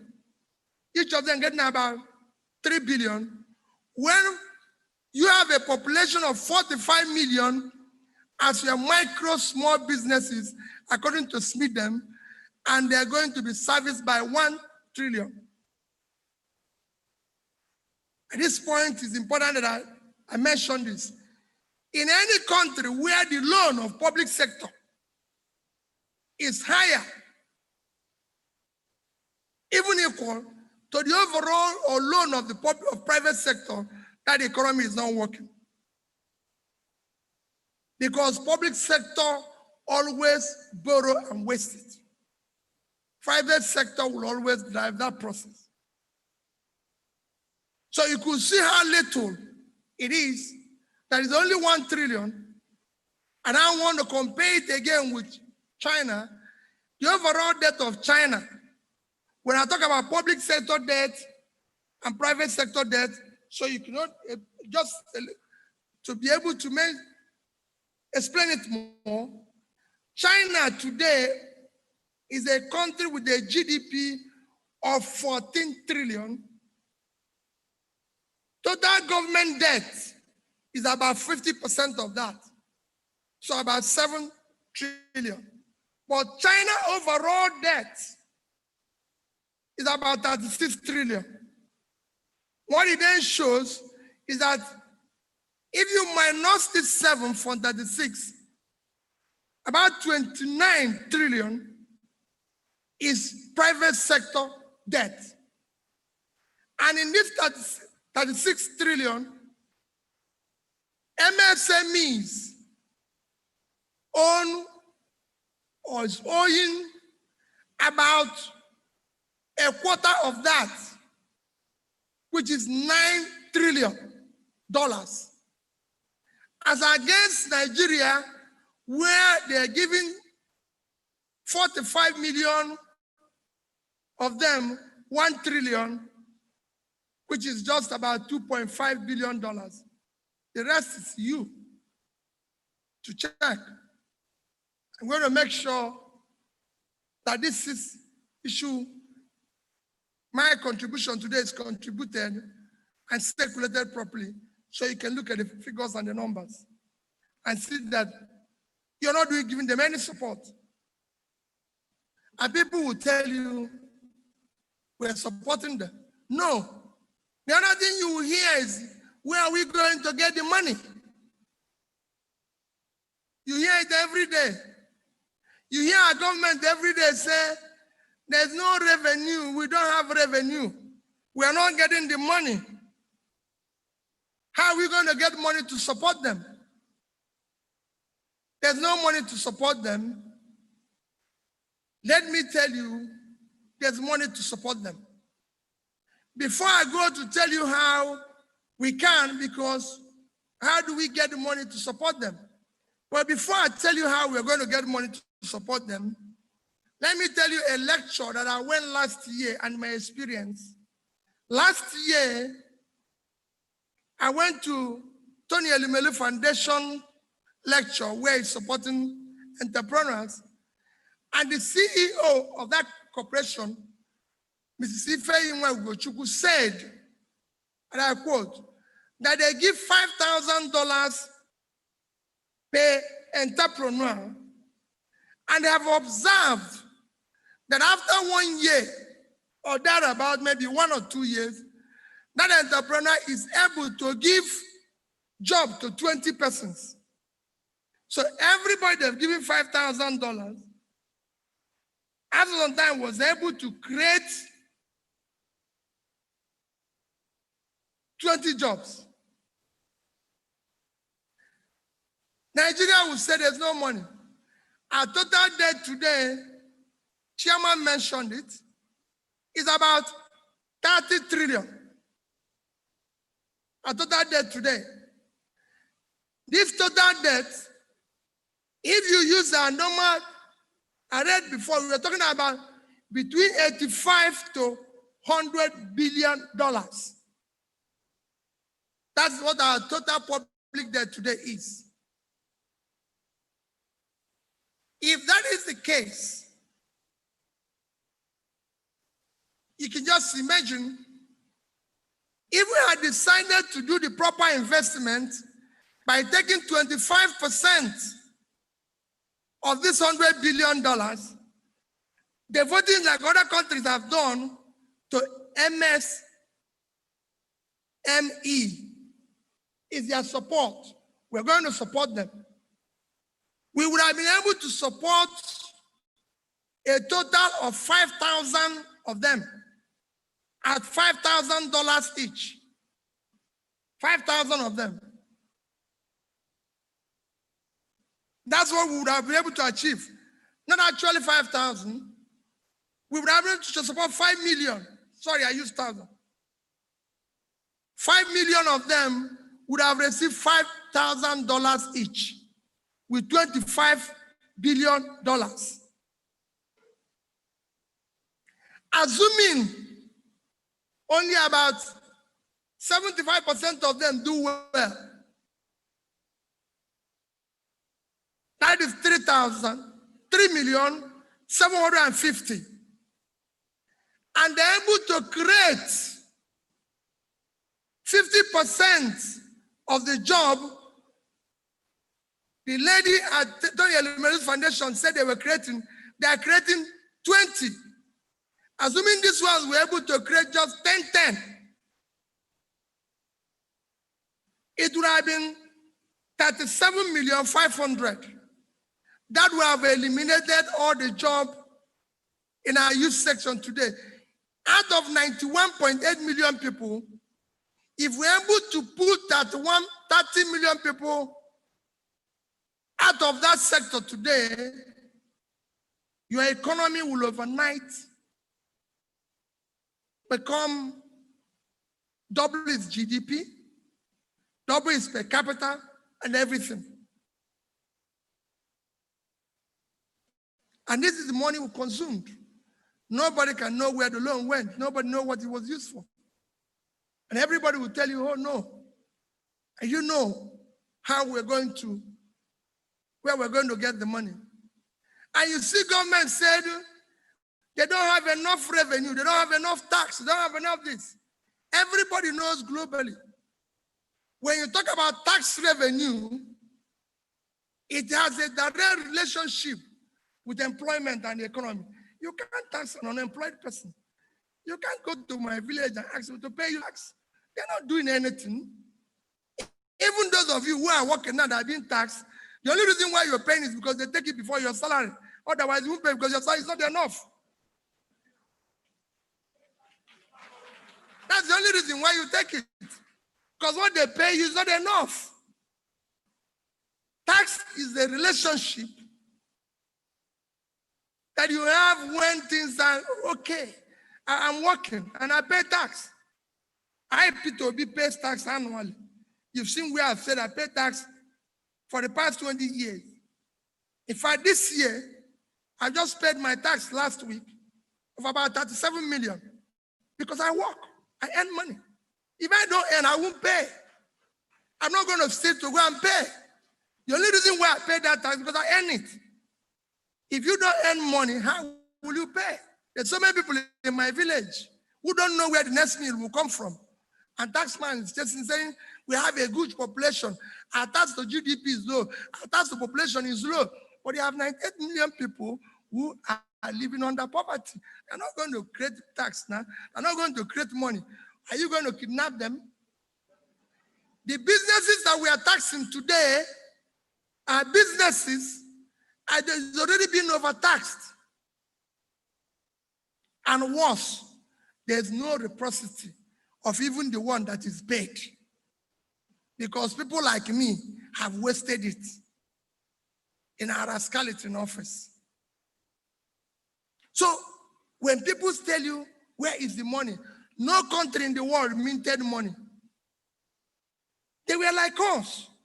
It is sacrifice that their leaders did and everything. Like I said, MSME in China contributes 50% of the tax because they are doing something. Today, China expenditure, annual expenditure is 4 trillion, 80% financed by tax, which is 3.2 trillion, and MSME pay 50% of that, which is 1.6 trillion. They're doing it because they're earning money. If you're not earning money, you're not going to pay. Those who are paying today are different. Before I go into suggestion, to even tell you how difficult it is now, we even have COVID now, which has worsened the situation. It has disrupted our economy.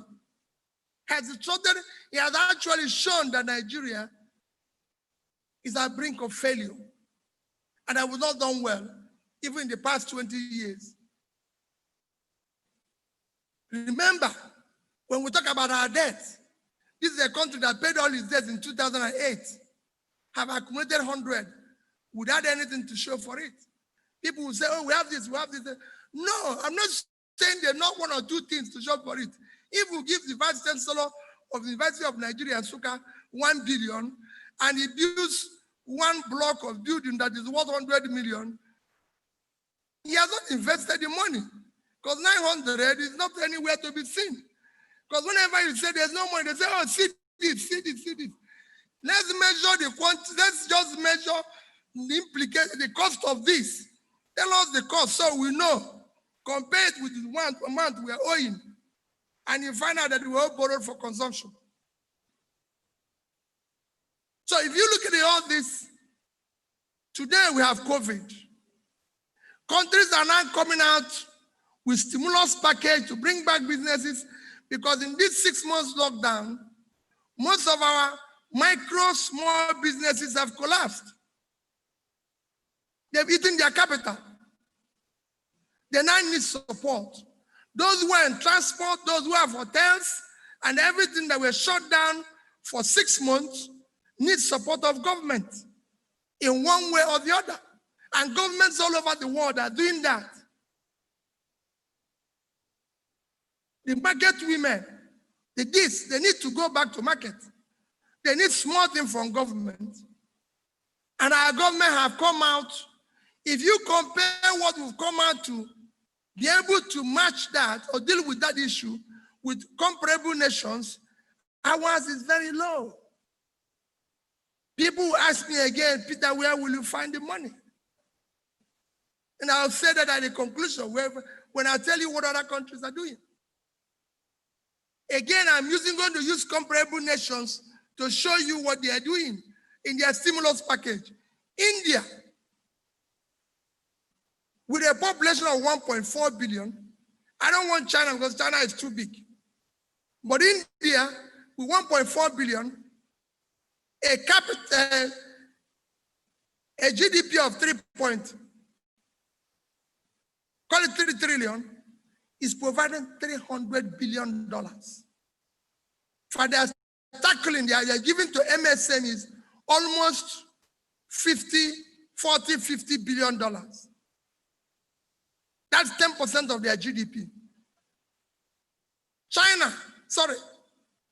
Indonesia is spending $65 billion, about 6% of their GDP, in stimulus to bring back their economy. Vietnam is spending $26 billion, again about 10% of their GDP. Philippines is spending $20 billion, again about 6% of their GDP. Countries like Bangladesh have reason to know that we say we're better, is spending about $10 billion, between 8 to 10 billion, about 3% of their GDP. South Africa, our second biggest economy in Africa, is spending $26 billion, about 8% of their GDP. Egypt, the third biggest, is spending between 12 to 15. Again, about 5% of their GDP. We are spending 5.5. Our non-both, and this what I'm telling you was only what you call physical stimulus. It doesn't include the monetary stimulus from their central banks of these nations that I mentioned. But South Africa, our own, both physical and monetary, is $5.5 billion, 2.3 trillion. You hear it every day. Let me compare it with South Africa so you can understand more how low our own is. South Africa, it was a population of 55 million people, went into the same destruction as ours. They are spending $26 billion. They actually spending, South Africa is spending $5.5 billion is what they are using to support MSMEs, small companies in South Africa. South Africa is spending $5.5 billion to support companies, not to retrench people. A lot of companies here are going to sack people because nobody's supporting them. South Africa is giving their companies $5.5 billion. South Africa is spending $2.5 billion to be able to create new jobs. It will interest you to know that if you Google now, you find out that South Africa had just had their unemployment lowered from 30% to 23%. Ours has taken the other side. It's going this way, going south. They've invested in it. So they put 7% of the people out of unemployment within this period because they've invested in it. Ours, nobody is talking about MSME. In fact, if I tell you the only known MSME support to date is 50 billion naira, which equates to about $110 billion, which is, that's for 45 million people, which is the same thing Ghana is spending, 105 million for 200,000 MSMEs, Ghana. So we need to do something. Again, people will tell you, where are we going to get the money? Yes, there's no money. But how are we, what are we borrowing the other money to do? We are borrowing money for consumption. And all the critical areas where people will tell you, where are we going to get this money? I can tell you, so I've now illustrated the inadequacies and everything that we have as a people. Now is for us to look at, how do we come out of this? Because if I say all this without telling you suggestions and everything, yes, we have every reason to celebrate because we are alive. That's the only thing we have to celebrate. We are alive. Apart from that, there's no other thing to celebrate. So we thank God for that. That is by His grace. I'm sure if it's by Nigerian will, we'll all have died. But it's grace of God that we're alive. Then those of us who are leaders, some of us have tried. I've shown you where there's growth. But it is important that we tell ourselves the truth. Having elucidated our sorry story, pitiable as it may be, what do we do at this point?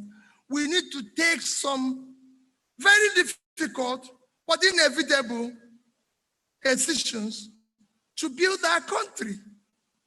This is what COVID has provided us, to say, like, listen, we can't go on this way. Things must change. We must do what other people are doing. We must invest in education. And when I mean about investment in education, it must be properly articulated and everything. Our economy today is not producing anything.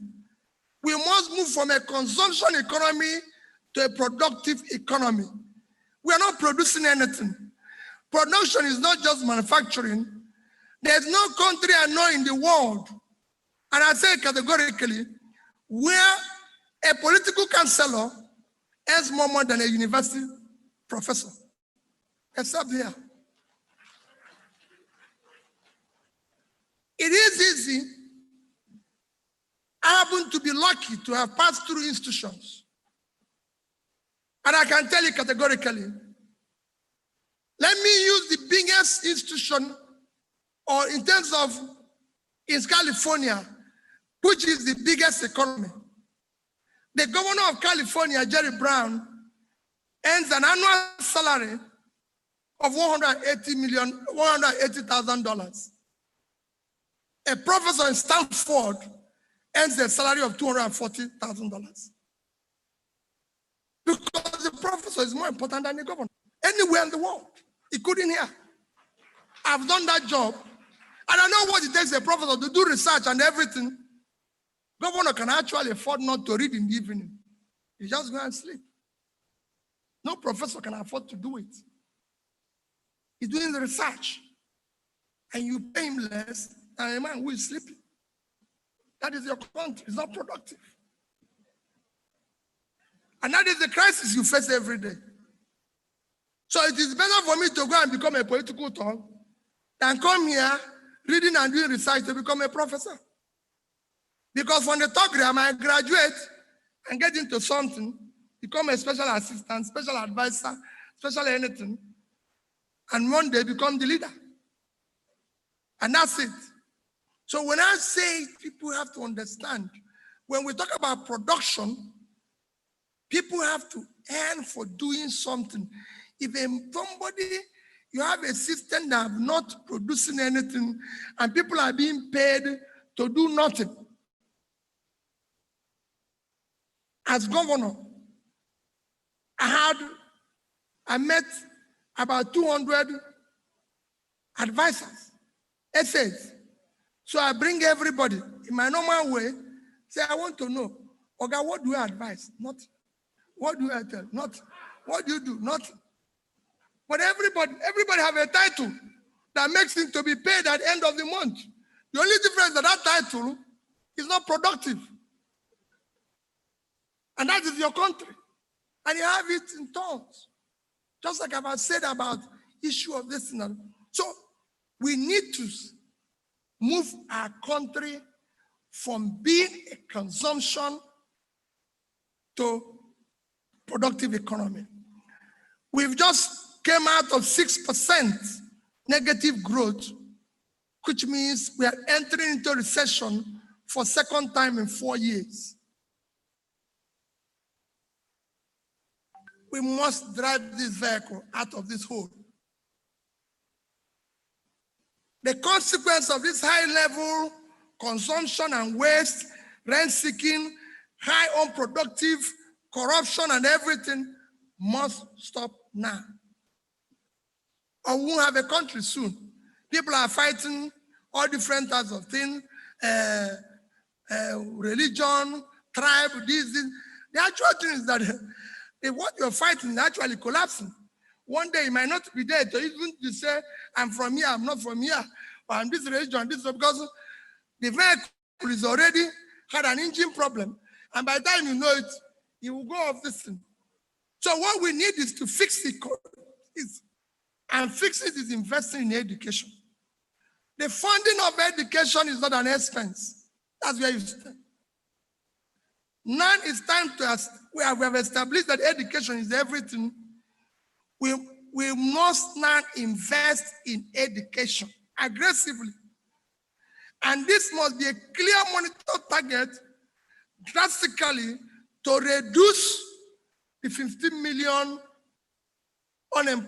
out of school children. We must target it by 2030, that we must be able to pull, even if it's 5 million out of that population.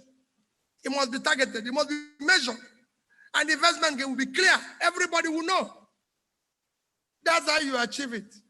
I'm happy that some of the people who helped me, even in education as governor here, I can tell you, we said we're going to move from this to this. Everything must be measured. We just don't, no pronouncement, that measurement. Everything we want to do, every destination, everybody has to know. So that everybody who is on board that will know we are driving from point A to B. Not just that we are going to do this. Our economy, like I said, must move from consumption to production. There must be an articulated, very articulated and coordinated expansionist fiscal and monetary policies that we rigorously implemented and monitored, that will be able to support MSMEs. The approach must be aggressive. It's something that it must be multidimensional. Support in terms of grants, cheap loans, single day capacity building, everything. We must deliberately build funds to be able to support MSMEs. This is what is happening every day. If you do this, you will reduce poverty. And when you reduce poverty, you create local demand. There's no local demand now. Even if you have restaurants now, in Suka now, hardly will anybody come and patronize you because they don't have money. You see people coming now to beg you for free food. People now go to church, and when they end, instead of contributing money for the pastor or the priest, they stay for beg them money. They have problem. So they are not even going to go if the bishop says the mass is ended because they have a problem. They don't know where to go. They want the bishop to give them money after the service because they are poor. They go to hospital, they can't pay. By the way, I went to hospital on Friday. I was not well, so I went to hospital on Friday. And after the hospital service Sunday, they graciously, the hospital said to me, "You're a good man, you're this." So I said, "Give me my bill." They were reluctant, and they said, "For what this?" I said, "Let me tell you. I know you will say to me, go. You're wrong. I am the man you will charge. Those you will give free are coming, not to me. You must take my own. Because there's people who need it. Because our country is wrong, they want to treat me for free. But those who need it, they want to even lock up. That's your country.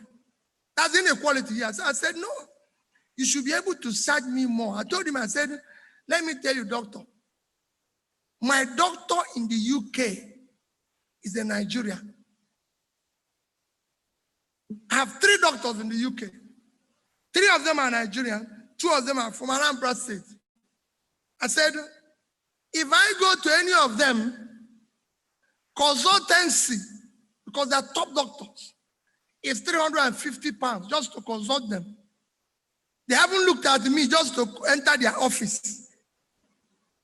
I said, doctor, that is 100 and 200,000 naira. They have not said anything to me before I start.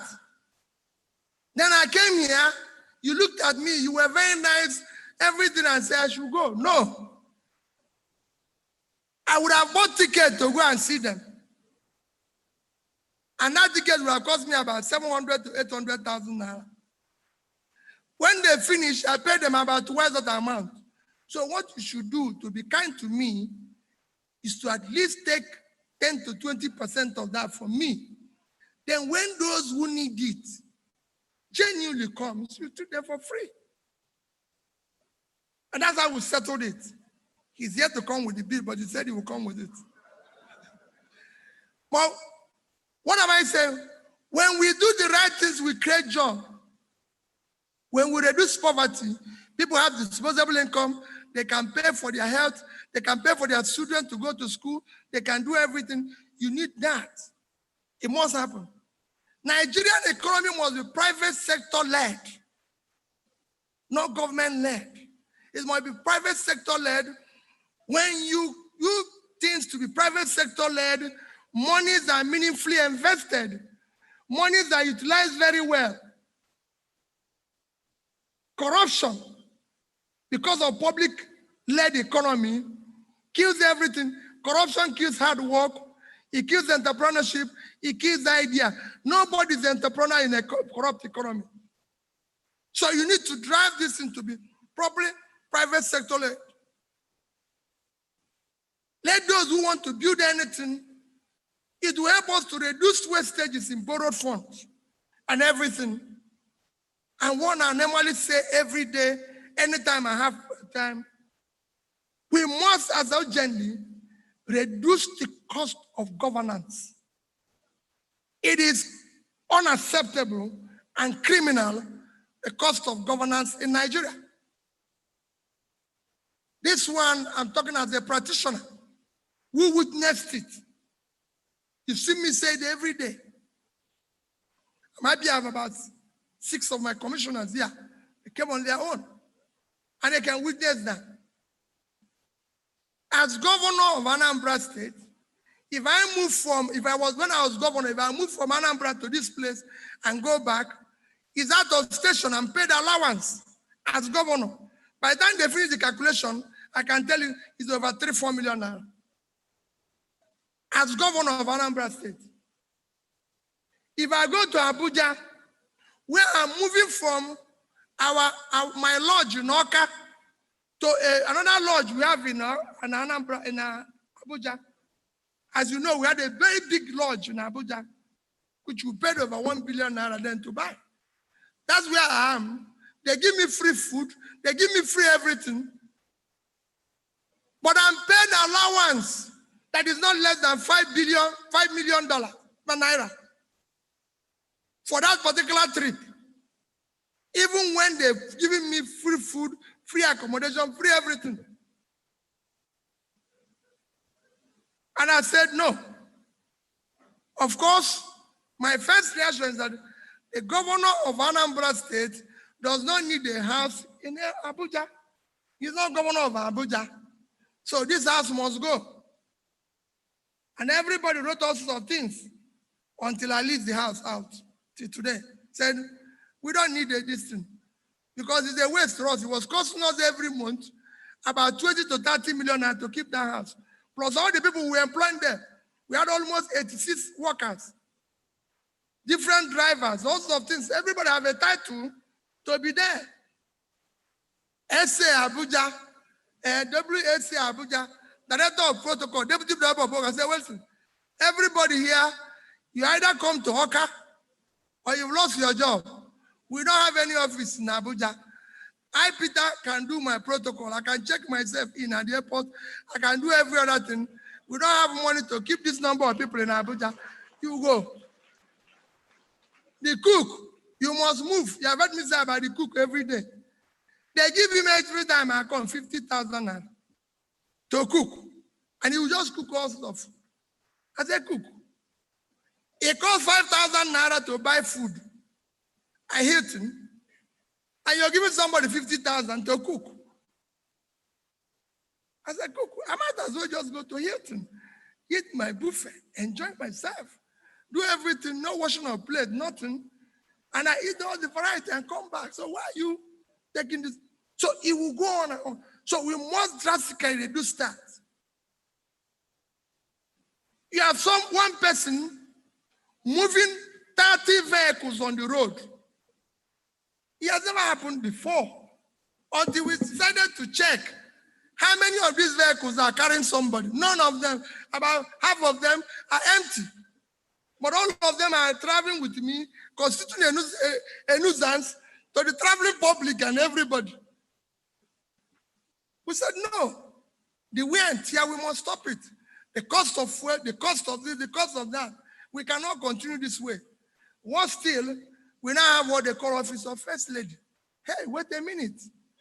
Where did we arrive at this? We voted Peter Obi in, not Mr. and Mrs. Peter Obi. We strictly know who voted in. Mrs. was not involved in the campaign. It was Peter Obi who was going around campaigning. And if he loves the husband, he should be at home and look after the husband so he can work for those who voted for him. He now creates an office with essays and everything. So I have one convoy of 30 vehicles, other convoy of 30 vehicles with Mrs. More so, now governor goes with an ambulance. The wife goes with an ambulance. 2 ambulances in a state where there's no ambulance in any hospital.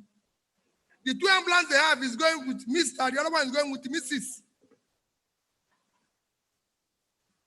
We must now shut those things down and have a country and have a space. When there are people, if we do all this, so when people say there's no money, there's no this, there's no that, I always use our own little case to say to them, we didn't borrow any money. We didn't have to look for anything. All we did is to shut down cost of governance. I said, well, listen, we can't do this. We can't do this. We can't continue to entertain people. We cannot continue to do this. Little things you can do. I was just telling somebody a week ago, and I say it every day, how we were able to provide generators for all our secondary school. We couldn't generate power for them. But when somebody came and gave me a bill of doing street light from my office to my lodge, and had to power it with the fuel and everything, and it came to almost about 400 million naira. And I asked them, how many secondary schools we had? We had 500 secondary schools. And I asked, what does it cost to give each secondary school a generator? And it was about 600 million naira. I said, don't worry. I will do with the darkness. Let all the secondary schools have a generator. So in all this, my dear people, other countries have done this. All the examples I've given you about making our economy productive, making sure that people are paid for being productive, making sure that things are done properly, you will find out that if we invest in education and invest in our economy, we will start to turn around the country in earnest. These things, these measures that I said, will increase the government revenue, give us more money to invest in critical areas of education, improve our HDI, and have an economy that is sustainable. Examples of these are in all the countries I've measured. Go and check it. China, Indonesia, all have less than 5% unemployment because these economies are productive. These economies are working. That's why, like I said, look at the service of Ethiopian Airlines. Everywhere you go with them, they are now all over the world because they have productive economy. Go to Ghana, see lecturers, see everybody. Their universities are on, their schools are functioning. So we can do this. With all these improvements, our economy will be better. All the countries I mentioned in the past 5 years are growing at a pace of not less than 4%, of 5%, most of them. Their population is growing at less than 2%. Ours is the reverse. We are growing at less than 2%. Our population is growing at more. So in summary, and in conclusion, I thank you for allowing me time to make some of these contributions and suggestions. We need massive investment in education. We need massive investment and support in area of our economy, especially targeting micro, small, medium enterprises to be able to create jobs and give our young people who are now don't know where the next meal will come from an opportunity to be employed in their productive age. We have an economy that can work. We can make, there's so much here we can raise out of it. Government will be better, all of us will be better. We must stop what is happening here, collectively, all of us. Otherwise, it will take its revenge on all of us. Thank you, and God bless you.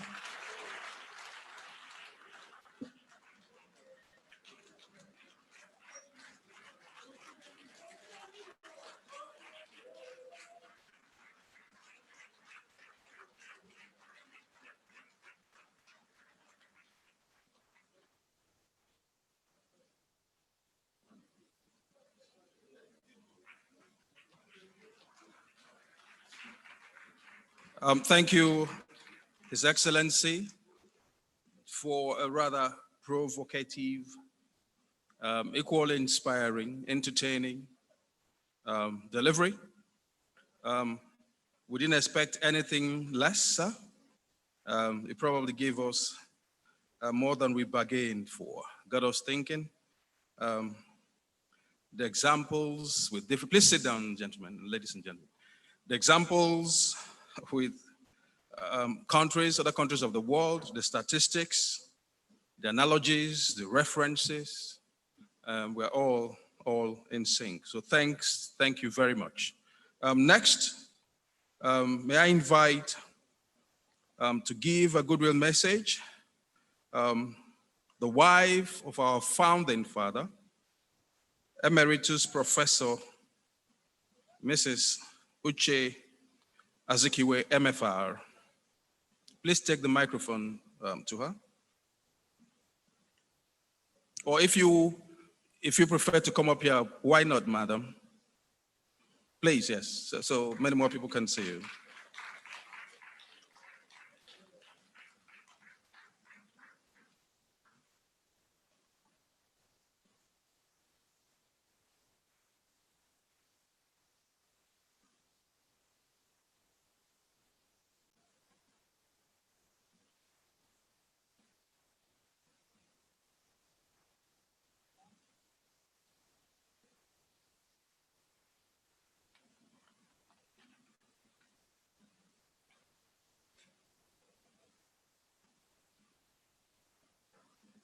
Before I beg to stand on existing protocol, I would like to recognize the Vice Chancellor who invited me to this great occasion. Diamond Jubilee is not a joke, so I'm happy to be here. I'd also love to recognize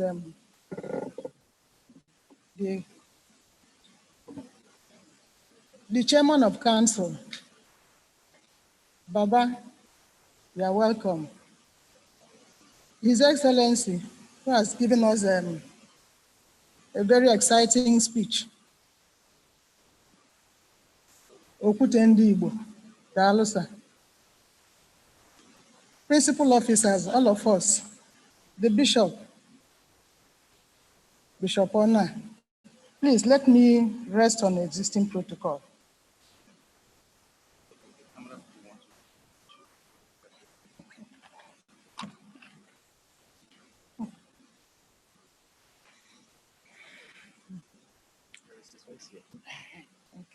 Yes, sorry. That is COVID-19. New norm. I am very happy to be here to stand before all of us because University of Nigeria, Nsukka has made it possible for me to also be here because I'm also a lioness, born and bred, buttered, everything, UNN. So I'm so happy that I'm alive and we are celebrating our 60th birthday. We are celebrating a great institution. There is no doubt about that. You can't mention any university in Nigeria, 3 or 4, without mentioning University of Nigeria, Nsukka. Destiny has made it that I am now connected to the foundation of this university. And I'm very grateful to God for making me Mrs. Azikiwe. And that's why I'm here. It is a big honor. The honor is for Nnamdi Azikiwe, not Uche Azikiwe. I feel so happy when I look at the product of these universities. The VC asks, have we achieved anything? Yes, a lot. Look at the governor, the former governor, the speaker today. He's a product of UNN. You are a product of UNN. And I'm sure a host of the academics here, we are all products of UNN. So we've achieved a lot. We are proud of all of us. I want to say, UNN, right on.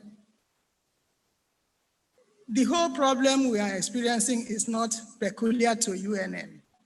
It is all over. It is nationwide. I pray that when we come out of this COVID-19 issue pandemic,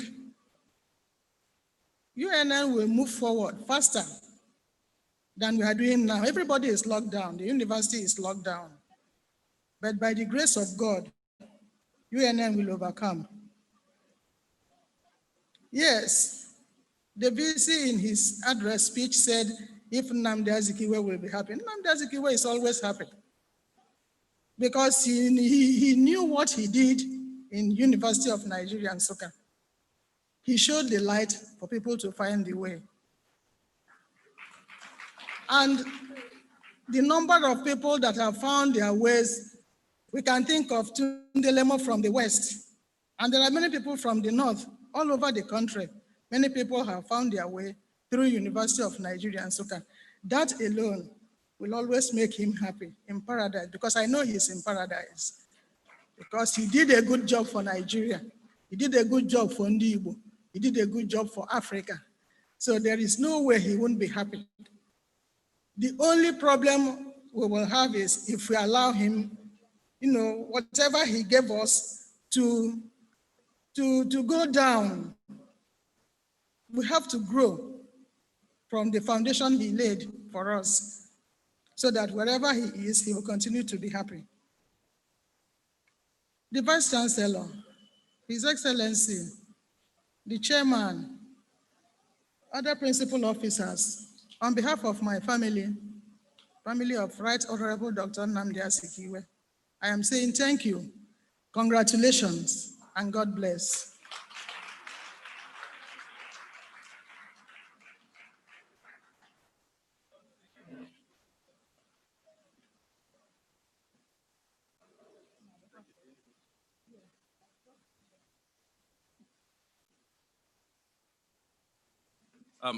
Thank you immensely for the goodwill message. Please, let's appreciate her with one more round of applause. Thank you. We'll take another goodwill message, this time from the United States of America, precisely from the president of Michigan State University, President Samuel L. Stanley Jr. I understand the presentation will be made by the Associate Provost and Dean of International Studies, Professor Stephen Hansen. Professor Hansen, and he'll be talking, as you can imagine.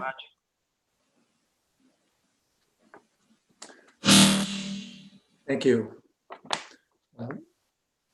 Honorable Chairman of the occasion, Chancellor, His Imperial Majesty, Pro-Chancellor, Vice Chancellor, other principal officers, 60th Founders Day lecturer, deans of faculty, directors of institutes and centers, heads of departments and units, lions and lionesses, gentlemen of the press, ladies and gentlemen, greetings. My name is Steve Hansen. I'm Associate Provost and Dean for International Studies and Programs at Michigan State University.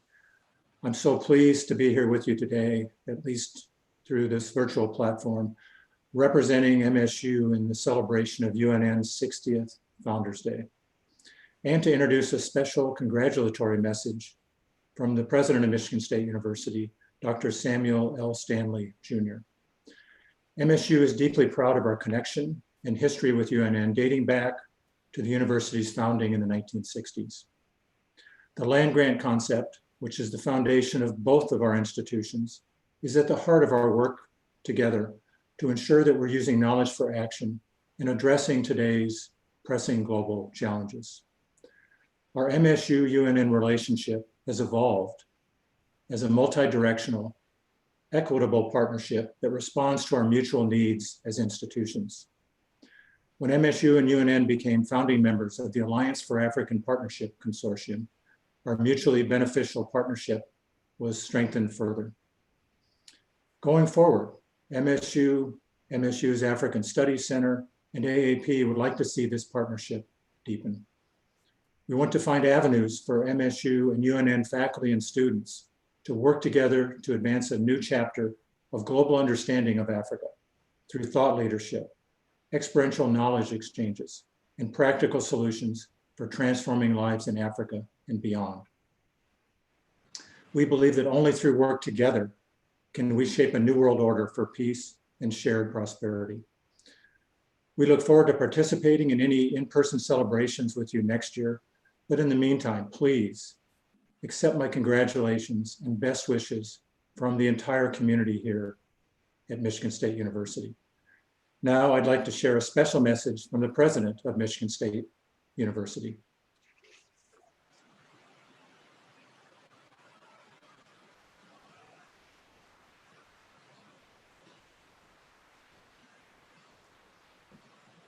I'm Sam Stanley, the 21st president of Michigan. Thank you very much for all of us at MSU.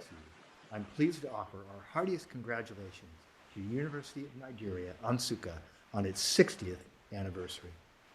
MSU is proud of our long history of partnership with UNN, where our modern legacy of international partnerships began.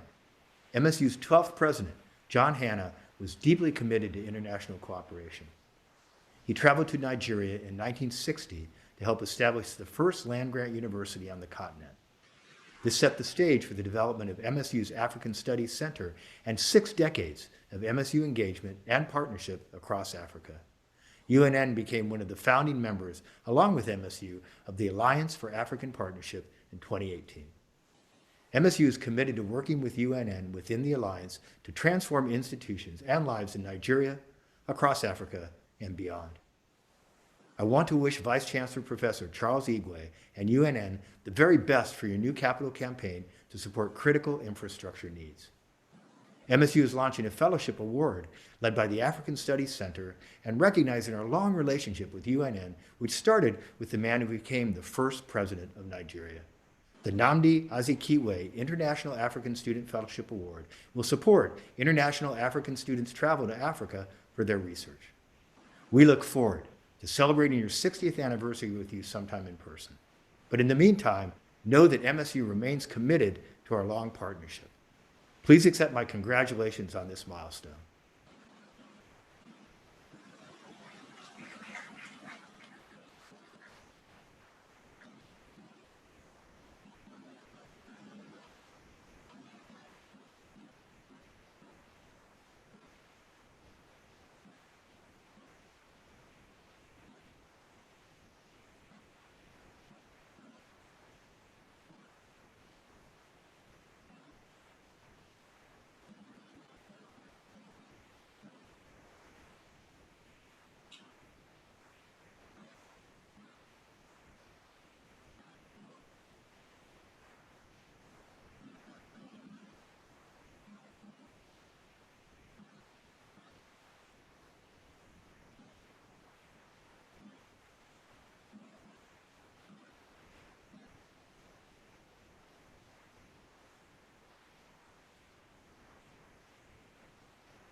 Thank you. Welcome back to Nigeria.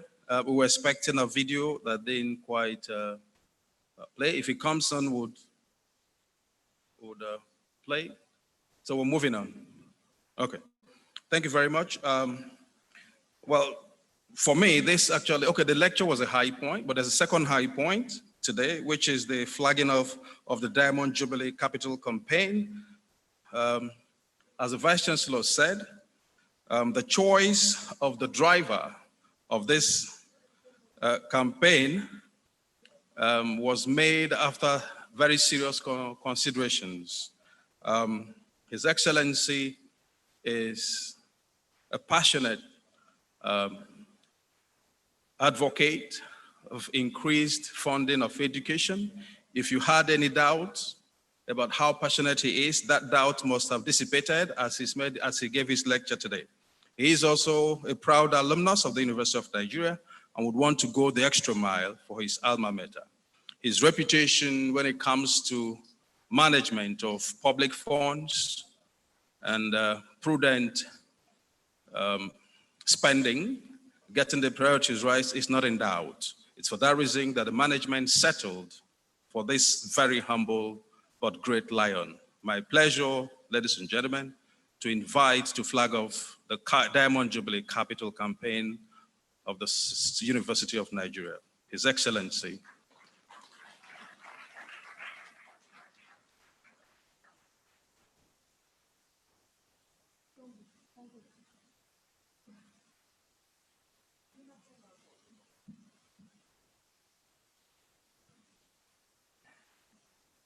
This will be very quick. I won't take your time as I did before, but I thank the council chairman and all the VC and all the leadership of this great institution again for this opportunity.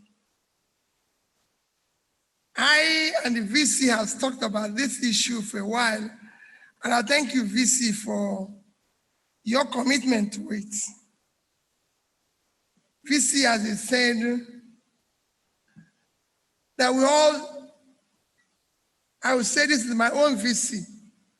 Why is it my own? I'm happy that somebody who we all left the same year is VC. So if anything, I have to support him. We've discussed that this at length. You find out that again, it's not just in school and everything. We find it difficult to give back. In this country, whenever people tell me that it's universities like University of Nigeria and Nsukka don't have this or don't have that, and they are looking for this and that, and I'm happy, I forgot to mention, our dear President, you will play a great role in this. Your presidency will be different. You are going to be the driver of this. The only thing I can assure you is that you can't look back without seeing me. I was telling somebody, I'm an alumni of Nsukka, but I have nothing to show for it. I don't even know where I belong. Like I did 30 years. Having opportunity to have passed through great universities all over the world. And I can tell you, just like I always tell people, that those who went to Nsukka are actually more intelligent than the people I met in most universities that went in the world. Because the condition of going to school here is so difficult. No, it's true. I don't want to enter another lecture, but if I tell you my experience in one of the universities, you will not believe it. Where I went to go to school, I had a program that lasted for 3 months. For the first 2 weeks, I was there. I would go and eat and go back, and they had wine, ice cream, everything. It's all part of this meal. So I wasn't testing it until when my Brazilian friend came and said to me, Peter, you don't like wine? I said, no. I don't drink wine because I thought I was going to pay additional money. He said, how about ice cream and all? I said, I don't like it. But he said, Peter, it was after 2 weeks they told me, he said, but Peter, this sort of what you paid for, why don't you enjoy them? I said, my God, is that where I am? You see? Okay. I can tell you for the next 2 weeks what happened there, they wouldn't believe it. Because I made sure I covered the one I didn't take before. So imagine going to ref here, eating good food with wine and ice cream. You pass now. But they still fail. So what am I trying to do? Same thing is what I tell people. In Oxford, I have to choose whether I'll eat a particular kind of fish. And I'll say, they will take salmon. I don't like this type of fish. I don't like education here. Where did you see the food? Just a choice of what you eat. So these are things that I think we got it wrong. That those of us who are alumni have to start happy. But there's something they do. When you hear that Oxford or Harvard, anybody have this amount of money in the endowment and this, it's alumni. I don't have an alumni number in Nsukka, but I'll show you my alumni number now.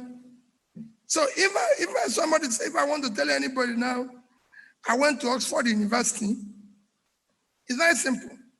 My alumni number in Oxford University is 810-971-498, and it's clear. And they write me every day. I got their letter this morning. Dear Peter, this is the event of, they will tell me what is happening with this coronavirus, everything. I live in that community. And what do they do? Everybody contributes something annually. So when you hear that Harvard have $40-something billion, it is the alumni that donated it. When you hear that Oxford have £5 billion, it is the alumni. Don't go asking somebody to bring 100 million or 200 million. But imagine, VC has just said something. I'm convinced that Nsukka have up to 20,000 alumni today living. Everybody says more. So imagine if we get just 10,000. Let's just take 10,000. And we say, this 10,000 Just 10,000. Let me even do so. We calculate it very well. 10,000, giving us on the average 100,000 naira a year. 10,000 naira a month. That's 1 billion naira annually. It's not a rocket science. People like me will be glad to give 1 million. So I'm going to give 10 times, because it's cheaper for me. I can get my bank to transfer every month 100,000 naira, because I won't feel it. But if you come to me and say, bring 100 million, it becomes big. So I said to the VC, let's look for these people, they are there. The CBN governor is here. Professor, the former CBN governor, our chairman, everybody, we're all here. We can afford to give 500,000, 1 million annually. So I'm not just launching this. My president, we have a job.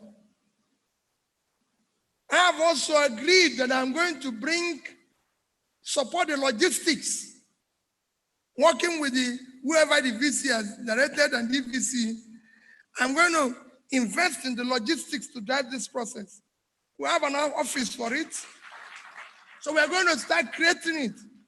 Let me be able to tell somebody, I went to Nsukka, and then I pressed, I said, this is my alumni number. I don't know my number in Nsukka again. I just said, even if they deny I didn't come here, there's no reference. The only reference I have is Professor Wala, who said he knew me when I was here. But if you can do this, and it's very easy, that's what we are launching today. It's not going to be easy, but I assure you that over the next 5 years, we'll get things right. I'm going to invest personally. It was something that won't cost us more than 5 million naira to be able to set up the equipment and all that and all that. And that you can take it, I will do that. Set it up. Make sure that we capture everybody in terms of everything.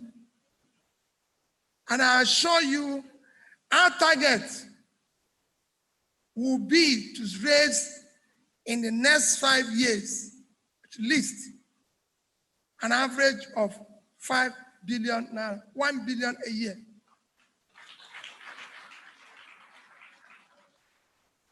I personally will contribute 2% of that, which is 100 million naira over the same period.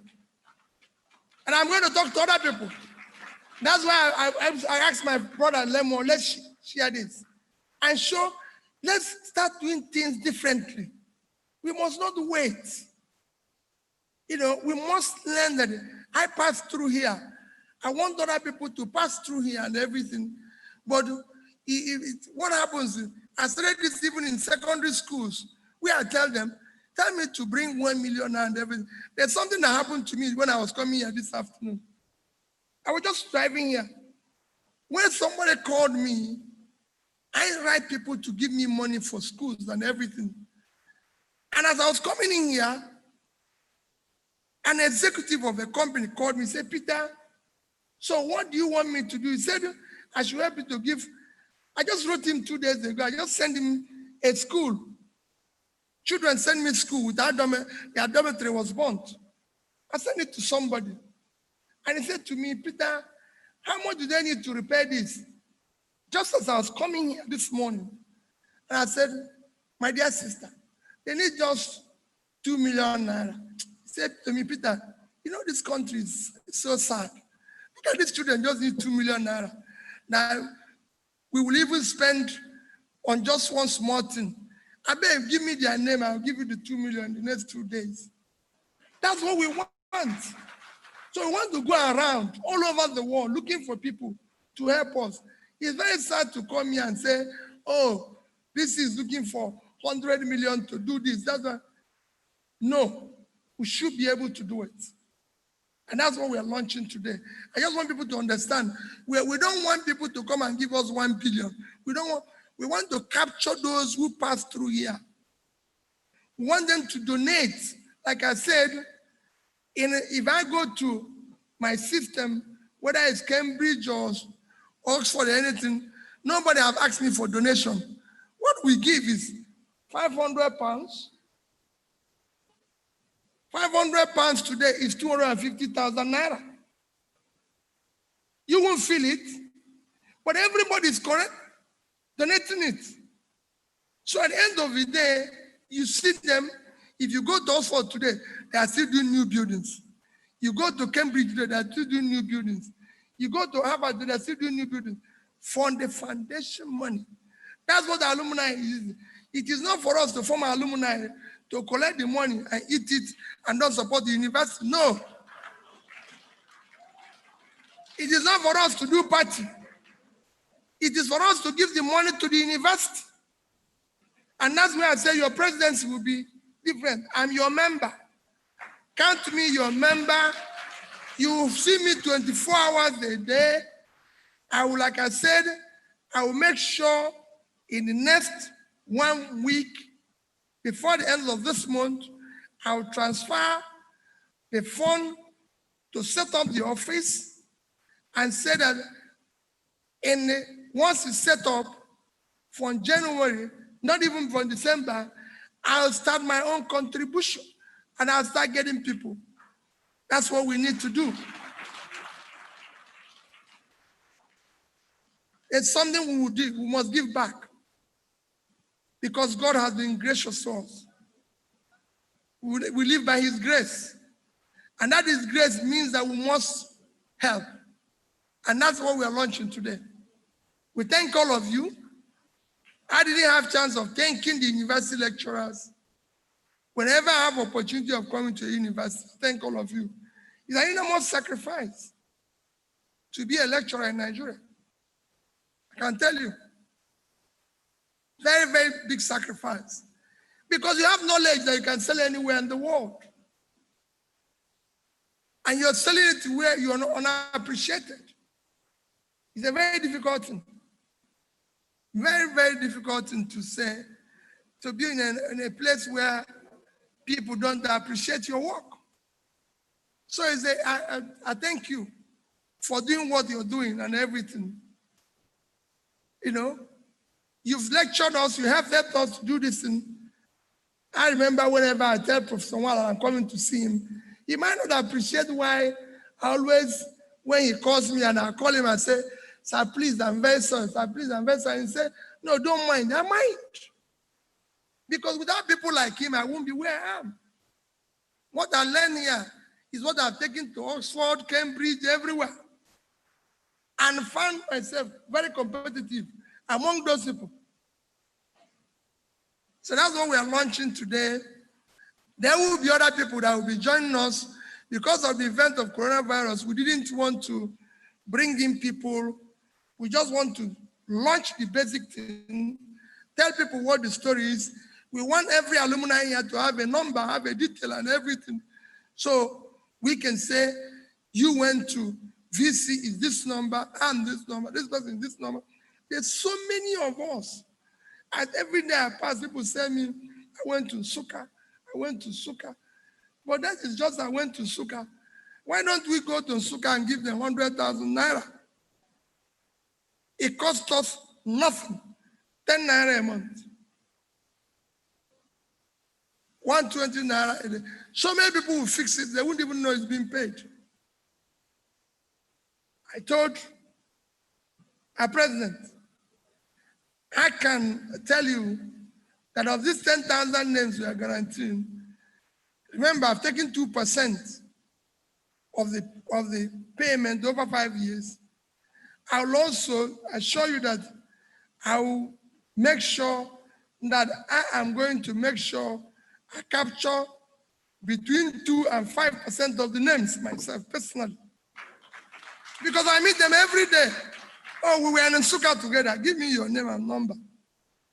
I bring it for the university to capture them. We see, of course, you are a vice chancellor. You are the most important. We might be classmates, but it's just changed now. You are the VC. We are your students. Student is student. Leave His Excellency, the temporary job. You are the VC of the university. So we are your student now. Feel free to call me anytime. And one text away. Don't call me on phone because you say I don't answer phone. Text, message, I'll call you back. We will make this to work. Thank you and God bless all of you.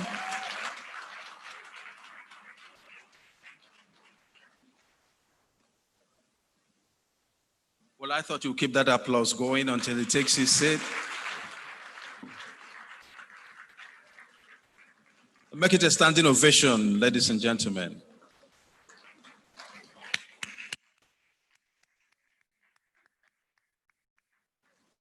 With His Excellency, you get more than you asked for. And this is another of those situations when he overwhelmed us with our expectations. He overwhelmed and exceeded our expectations. Going rather quickly, the Vice Chancellor would make a presentation to the guest lecturer. But before then, let me quickly recognize a few gentlemen who accompanied His Excellency on his visit to his alma mater. Dr. E. Nnanna Igwe, who is the president of Ohanaeze Ndigbo, Great Britain and Ireland. Godson Azo, who is the Nigerian and Diaspora, Europe and Executive. Mentoring Unit, Ulster, founder of First TV channel in Europe, Ben TV, is here with us. He's here with Governor Peter Obi. Please, a round of applause. Please sit down, and well, I think they're just exchanging pleasantries. I'm sure they're mindful of the physical distancing requirement.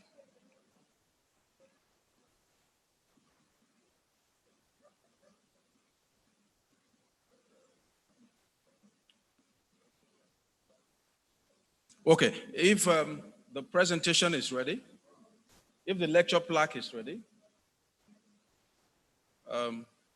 yeah, I'm sure the Vice Chancellor can make it downstairs, yes. Okay.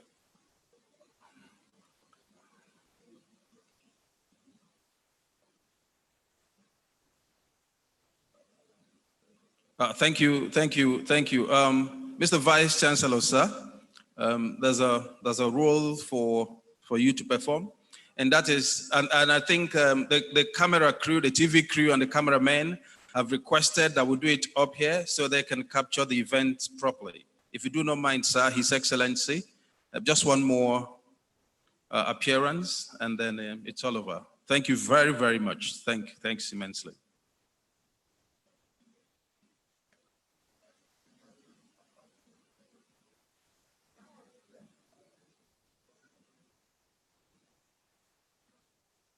You do that.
Can you give power to the microphone, please?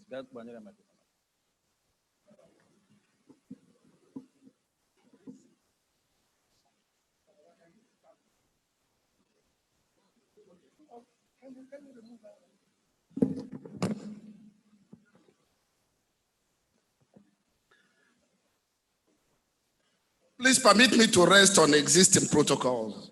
His Excellency, on behalf of the Governing Council, Senate, management, students and staff of the University of Nigeria, I present this plaque to you on this occasion of 60th Founders Day celebration of the University of Nigeria, where you performed as the guest lecturer, the Founders Day lecturer for the year 2020.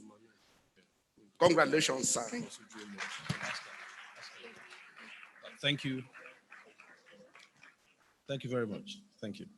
Next, we'll be cutting the cake, so maybe the Vice Chancellor can go down but not go back to his seat, same as the guest lecturer.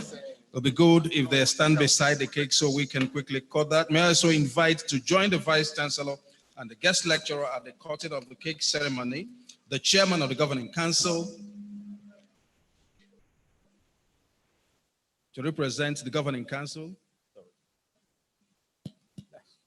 May I also invite the special guest of honor at today's ceremony, Emeritus Professor Mrs. Uche Azikiwe, to join. We'll keep it simple so there won't be a cluster. May I also invite the president of the University of Nigeria Alumni Association to represent to make sure every stakeholder is represented there. And that's it. And because of the little ceremony, let me invite another member of the Governing Council and Director of the Academic Planning Unit of the University, Professor Uju Moore, to direct the cutting of that cake. Is that cool? Yes, cutting. Yes, Madam, please, Her Excellency, please, how could I have forgotten? Please. No, that is a capital offense.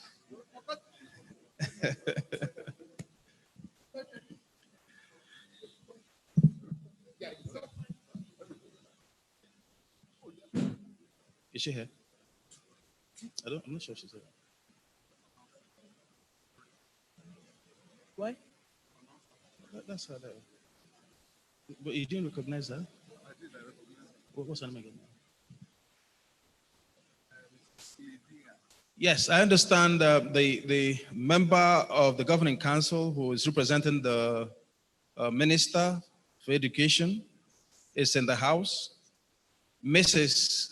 Lydia Gegena, please join the cutting of the cake ceremony. Madam, I've been looking out for you. This mask has done. Thank you.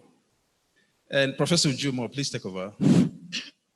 His Excellency, the former governor of Anambra State, Mr. Peter Obi, the Pro-Chancellor of the University of Nigeria, Chief Mike Olorufemi, the Vice Chancellor of the University of Nigeria, members of the University of Nigeria Governing Council, distinguished ladies and gentlemen, my job is simple.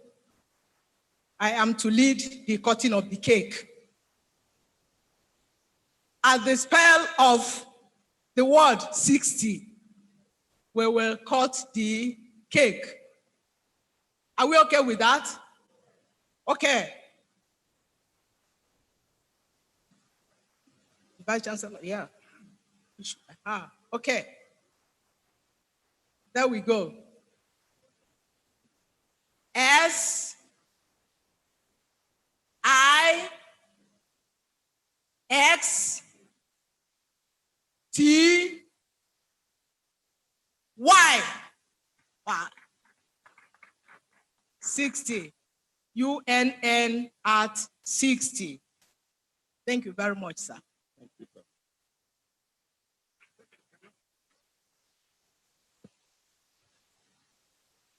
Thank you very much. You did that rather precisely. As you know, there's no birthday, no anniversary. You wouldn't describe an anniversary as complete without a cake.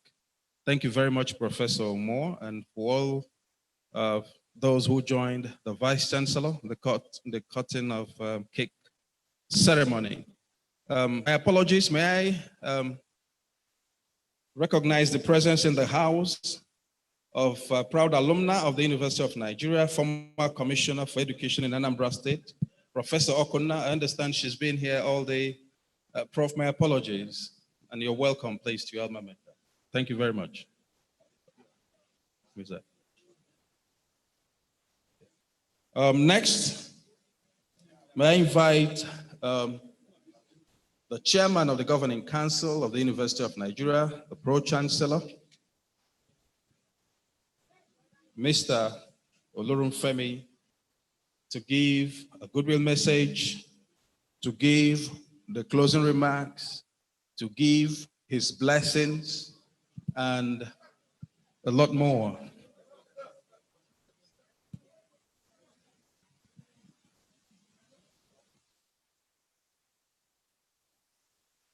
Easy, take it easy.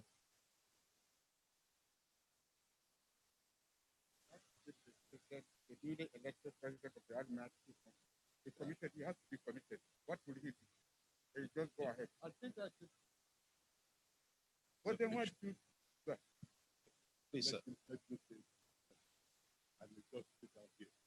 All the Obi, no, Okoronkwo. That's the new president. Okay? Yeah, for me. Yeah. Okay. Do I get you a seat here?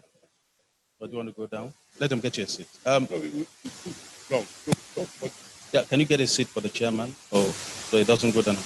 Yes, a slight change. The chairman of the Governing Council and a Pro-Chancellor has requested that I invite the president of the University of Nigeria Alumni Association, Sir Ben Okoronkwo, to make a brief remark in which he's expected to commit to a few things. I don't know what those things are, but he knows. So please welcome on stage the newly elected president of the University of Nigeria Alumni Association, Sir Ben Okoronkwo. An applause, please.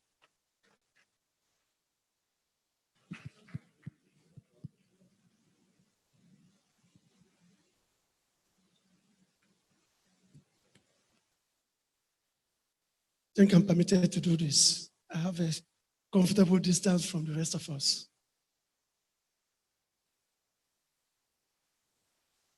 Just before I go on, I know our chairman is virtually watching, the chairman of the occasion. I would want us to do this. Permit me to use the word. Some of the people that started as students here, one of them, as we speak, is lying in the morgue. These were the guinea pigs of the homegrown graduates of Nigeria. I'm talking about no other person than Professor Bennett I.C. Ijoma. I want us to be up for 1 minute to honor that great soul.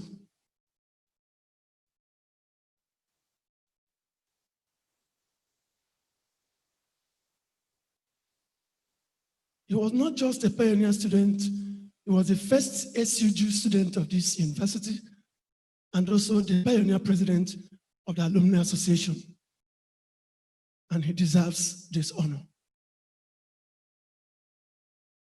May the soul of Professor B.I.C. Ijoma rest in peace. Amen. Let's resume our seats. Thank you very much. The chairman of the occasion, our brother and friend from across the Niger, Dr. Tunde Lemo. His Excellency, our own Okutendi Ibu. We have a lot of respect for you. I remember sometime last year, we met at the airport, Nnamdi Azikiwe. I was in your front. It was your unique voice that I heard. And I looked back, I saw this perfect gentleman carrying his bag. Nobody was carrying the bag for him. So whatever he has said here today are real, and most of us can attest to that. I said, my president, when I introduced myself. I went upstairs thinking I was going to see him in the VIP. He was in the other area exchanging pleasantries. That is the man we have in Okute. Please, a round of applause for him. Our distinguished Vice Chancellor, the man that was bred and buttered, let me use the language of our mommy, in this university,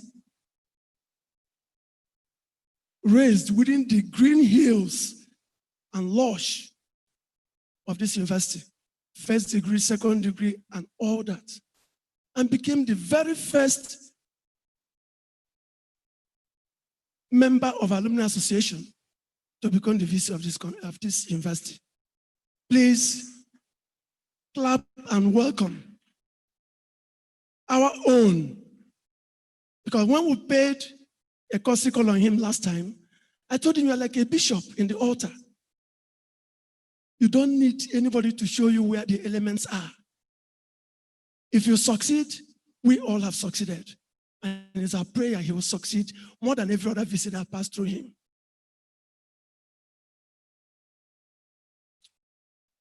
Our distinguished chairman of council and pro-chancellor, a father indeed. He has taken all the troubles, in spite of his age, to bring peace to the Alumni Association. I will want all of us to applaud him.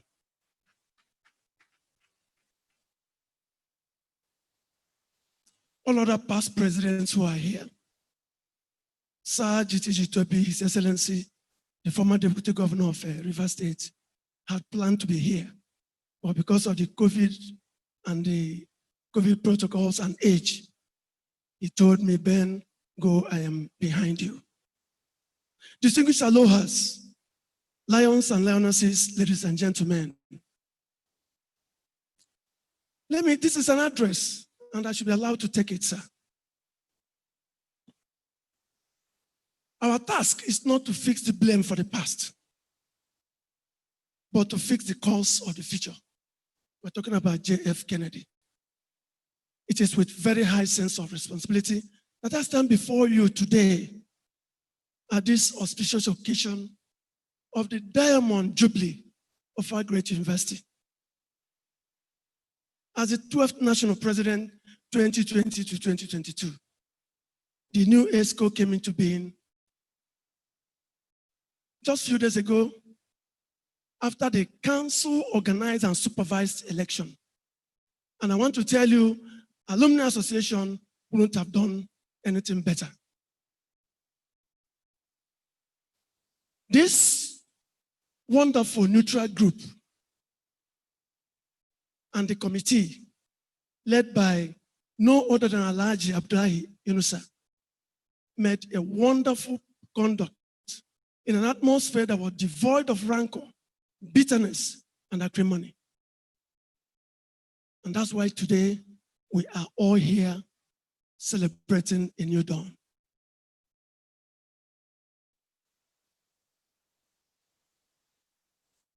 To all the new executive members, some are here, some are watching virtually, I charge you with these words. Everybody can be great because anybody can serve. You don't have to have a college degree to serve.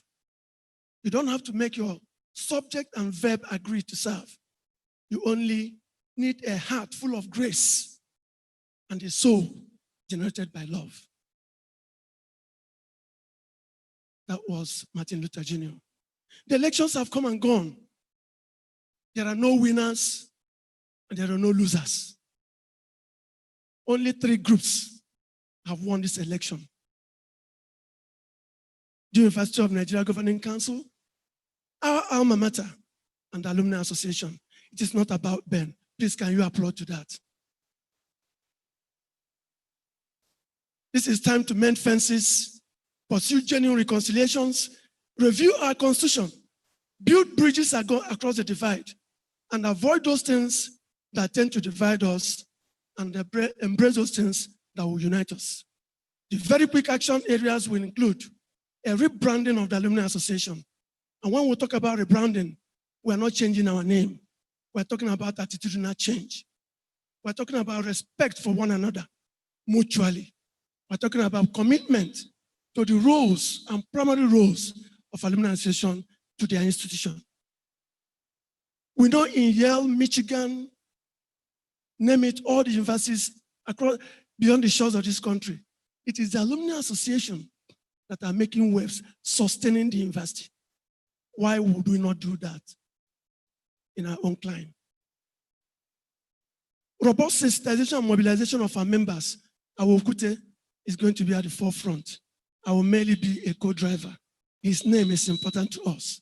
And I say from this podium, that account, maybe Okute saw my speech, we are putting what we call every year, every member project 2025. 5 years is here. And it will be a committee, a non-withdrawal account. I don't want to go there to withdraw money. It has to be a non-withdrawal account for as long as we determine within the committee, so that all monies will come, accumulate, and will target projects that the university will do. Reactivation of moribund branches. You don't have any national if you don't have vibrant branches. It is the vibrant branches that make up national. And I want to assure all of us that rising from this, we're going to make sure all our branches, most of them who are either sitting on the fence or are weak, don't have direction, we're going to visit, we're going to engage them even online to make sure they come back on their feet. Infrastructure facilities audit. Alumni will also set up a committee to handle that. So we have seen a lot on various blogs, some by people who don't mean well for us. What we are seeing recently have been there within successive administrations. It's not in the administration of our own, Charles Igwe. But we're not saying it's right. We're going to have facility audit, so we will know exactly what is on ground. I want to also tell us that the university has grown in leaps and bounds population-wise, but facilities have remained the same and the same and the same for a long time. So how can you have 10,000 people that are supposed to stay in the existing facility and you have about 50, 60,000 people using it? Will it not go down? It will go down. But all of us are going to put hands together to make sure we move the facilities issue to a place where we'll be happy. We're going to embark on remedies for infrastructure deficit. We have infrastructure deficit in this place. Not just here alone. In all the first generation universities, including ours, we do not have infrastructure. And government cannot fund it alone. That is where the alumni had to come in. Most of the things I have in my speech have already been touched, but I needed to mention a few of these so you know that I didn't come here just to listen. These things have been prepared and will be delivered. I want to once again remind us that the university has made us who we are. After God, it is the university. Gave us education, and we have become entrepreneurs. We have become businessmen, very good politicians like our own Okute. It is time to give back to the university. Let me also say this. If you go to University of Lagos, University of Ibadan, and all the other first generation universities, you have a monument called Alumni Multipurpose Center. For 55 years, we do not have a monument we can point at and say it is Alumni Monument. That we're also going to pursue. I want to assure you that we will do that while pursuing this capital campaign that Okute is going to drive. And we're going to be co-drivers with him to make sure we arrive at the appropriate and desired destination. The university has given us land, 5,200 square meters. During the last administration of Professor B.C. Ozumba, we have gone there to possess it physically and spiritually by doing a groundbreaking ceremony at the last alumni day. We are going to make sure in the coming months, work and activities will also start there.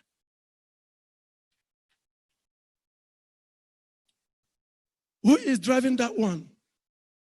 Our brother and friend, Chief Chukwuemeka Ekomaru, SAN, is going to be the driver of that one. Having said that, I want to thank all of us for being here and those watching virtually at this auspicious occasion of the 60th anniversary of our very dear alma mater. I want to tell us that if this alma mater goes down, it won't go down. All of us will no longer be proud to answer members of the Alumni Association.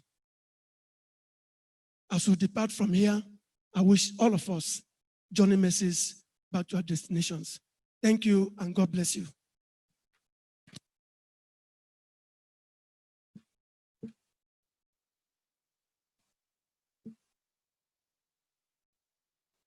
Thank you, the President of the University of Nigeria Alumni Association. So may I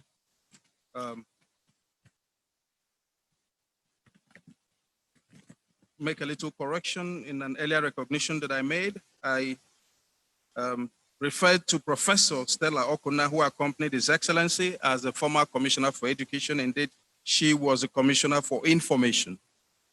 And our own Professor, Mrs. K. Onyechi, was actually the Commissioner for Education, Anambra State.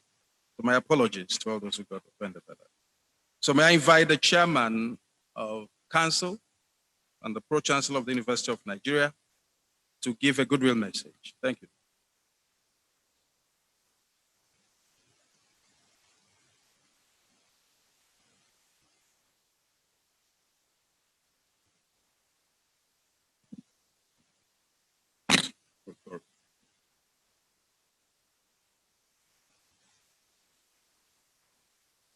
It's a pleasure for me to be here,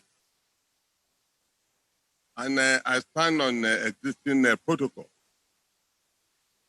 But first of all, I'm very happy that I am speaking last. I am the only person that really is not an alumnus of this university. But then I can tell you that really I share all your visions. In fact, when I came here in 2017, my desire was to really render my services to the university free of charge.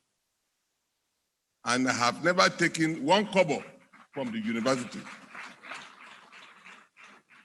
As a matter of fact, the first thing I did when I came here was to donate about 300 reference books in all disciplines. I am saying this because I have listened attentively to our guest speaker, whom I happen to have known when he was still a governor in the year 2012, when I came to Zobulu. That was the first time I met him. And ever since, when I saw his humility, I've always followed him in whatever he was doing. And I pray to God that really all our political leaders in this country will share the same vision and the same mind that really has expressed to us today. I saw him as an encyclopedia when it comes to really what a country needs to do to move forward. There's no doubt that really today, one of the things that really is lacking here in our country today is the lack of what I call think tank. And I would have thought that really a man like His Excellency Peter Obi will lead a think tank for this country so that really we can move away from being the capital city of the world poverty and really use all what God has given us to our advantage. There's no doubt that really our president is doing his very best. I mean, President Muhammadu Buhari. But the thing is that really what is lacking is that really we have never seen what one can call a think tank of people who really are advising him. You see, when you have a special advisor this, special advisor that, there is no coordination among them. And that is precisely one of the problems that really we face in the country. But as far as I'm concerned, what I want to tell you today is just to give you hope. Again, I should be one of the oldest really now among you because I left University of Ibadan in 1966. And therefore, my dear lecturer would therefore, in fact, he said it, he was born in 1961. That means really he did not even witness the independence like I did. By the time we had independence, I can tell you that really I had left the secondary school a year before then. So I knew really what the independence was. During that time, everybody in this country, we had hope. And that is precisely really what we really lack today. And my prayer is that God, in His infinite mercy, will give us hope again in Jesus' name. There is no doubt about it that really Nigeria has the potential to be great. Many people really have prophesied that really, just look at it, might be the next 20 years, might be the next 40 years, Nigeria will be one of the leading countries in the world. And I can tell you that really that prophecy will be fulfilled. It may not be the time, I may not be around, but some of you will still be around. And then you will witness that the only thing we need to do in this country is just to understand. There are two things in the Bible, two things. It is that you should love your God with all your heart, and then you should love your fellow human being. There's no doubt that really many people go to the church or to the mosque, but unfortunately, there is no love of God and there's no love of the human being, of humanity generally in their heart. And these are the two things that really we need to pray for, that we may be able to love God with all our heart, because really any disconnection with God, that is precisely really why we can't make it. But I want to assure you that in terms of the potential that this country has, really, I've been to India, I've been to China, I've been to all those places. But the truth of the matter is that really, when you see diversity, there's more diversity in Nigeria, and diversity is beauty. But unfortunately here, we have not recognized diversity as something beautiful. By the time we begin to recognize the diversity that we have in this country as an element of beauty, then we begin to get really, get it right. And so I want to wish the University of Nigeria, Nsukka, where right now, you may see me, maybe not, as a member, but I can tell you, I'm more lion than some other people.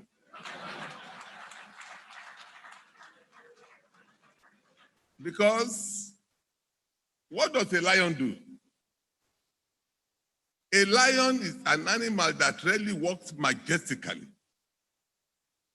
If it's not hungry, really it's a beautiful animal to meet. But I can tell you that really what is important here in Nigeria is what really His Excellency Peter Obi has mentioned, education.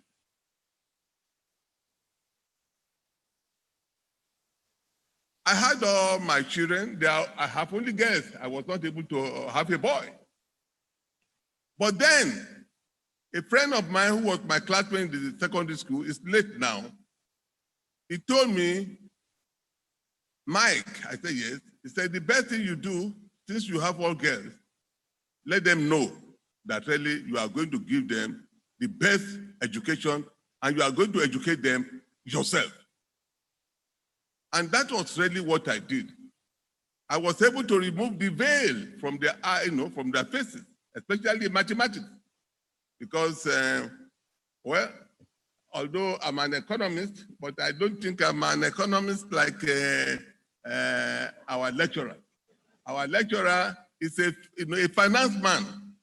I am a man that in the 2 years I taught in the University of Lagos, I was teaching econometrics and statistics. So really not really, economics as such.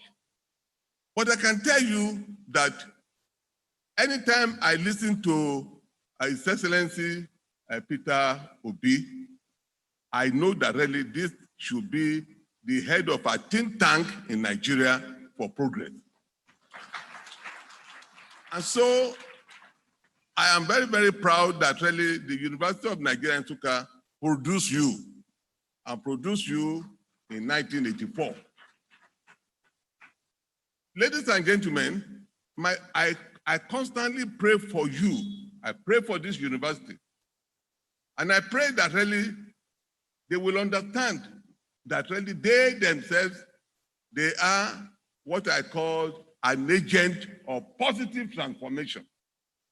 It is this that really we have not always appreciate, that we, especially people here in this room, that God has elevated us and therefore He has given us a responsibility that really we must be the agents of transformation in our society. And until we begin to know that, and we begin to again do something selflessly, the leaders we have today have not been very selfless. Most of them see the opportunity in power as to grab one thing or the other. Whereas they have not understood the sacrifice that the Lord Jesus Christ taught every one of us.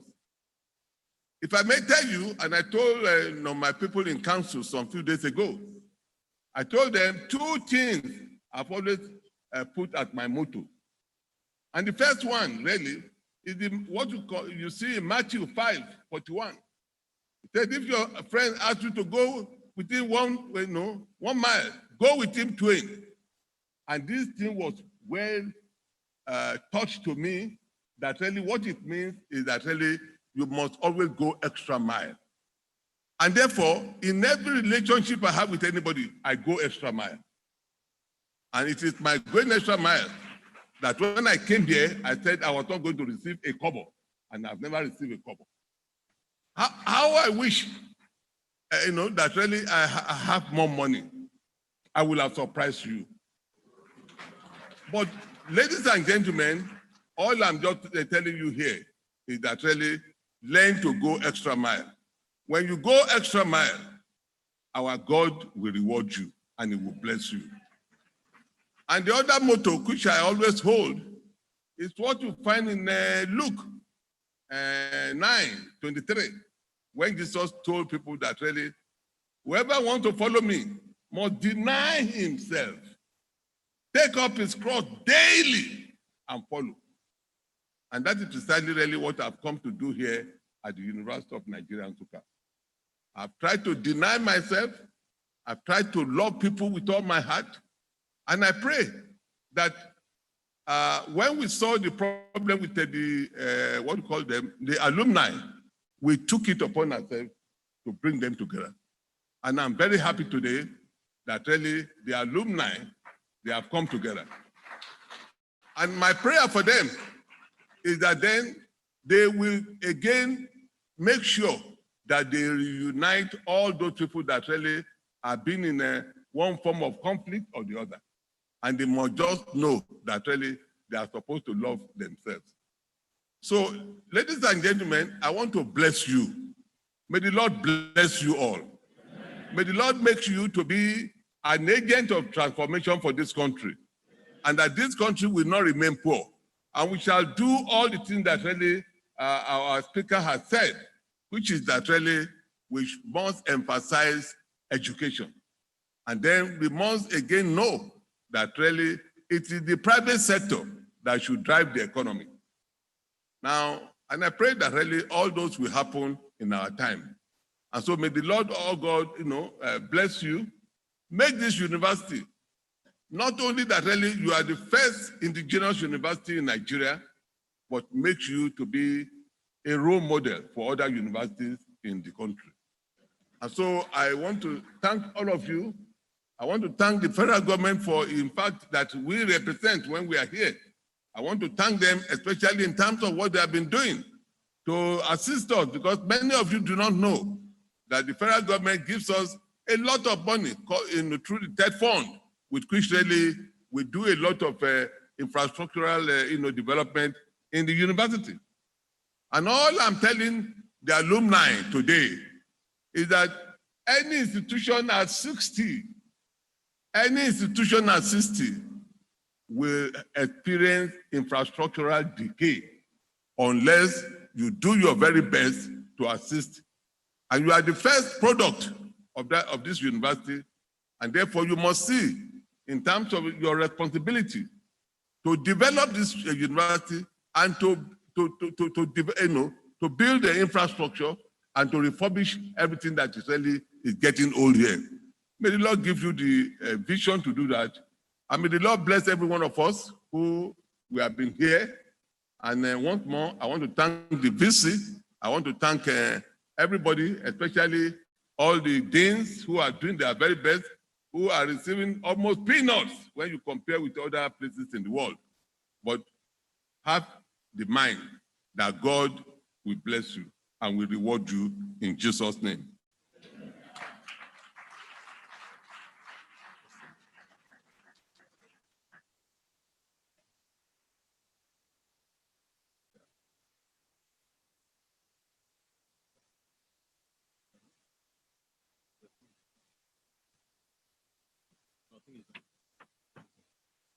Thank you. Please, can we give the chairman of council another applause?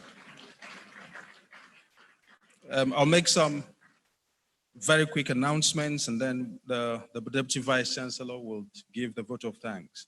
May I announce that the groundbreaking ceremony of the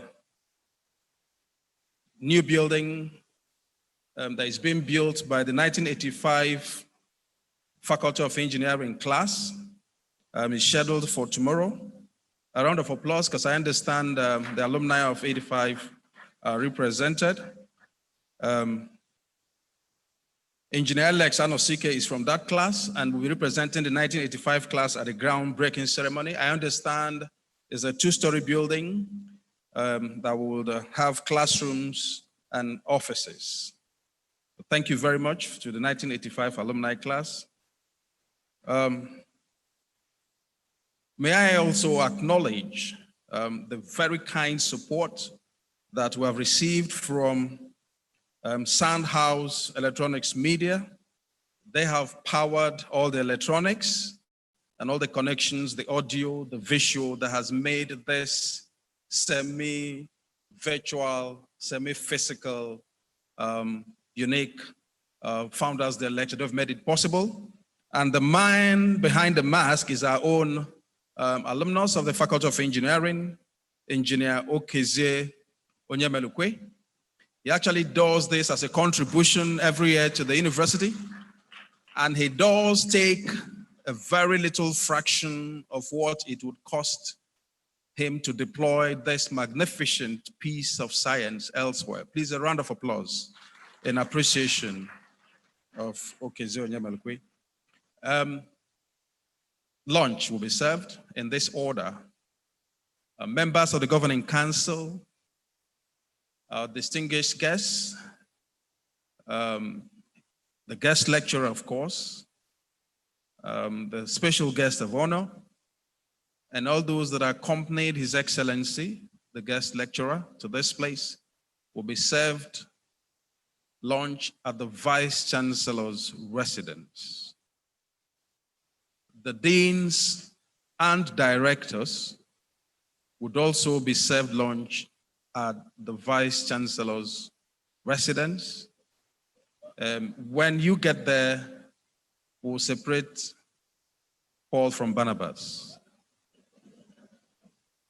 And the rest of us, heads of departments, professors, alumni, would be served lunch, a better lunch, I promise, at the UBA Hall of Fame. It promises to be better because I'll be there anyway, so I made sure things are better there. There'll be a lot of latitude and a lot of variety because you can't be yourself before your Vice Chancellor, before His Excellency. On a lighter note, I understand that the Chairman of Council wishes he was a lion. We can make the Pro-Chancellor a lion. The wife of our founding father is here. The president of the Alumni Association is here. His Excellency is here. The Vice Chancellor is here. What stops us from making him a lion?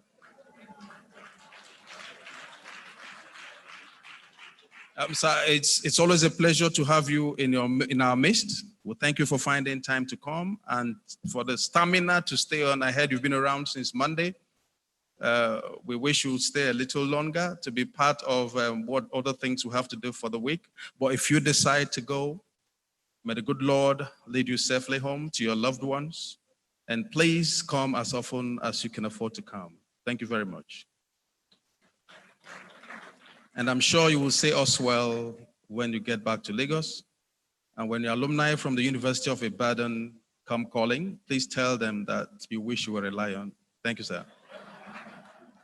The Deputy Vice Chancellor Administration, Professor Pat Oboko, would give the vote of thanks. Thank you very much.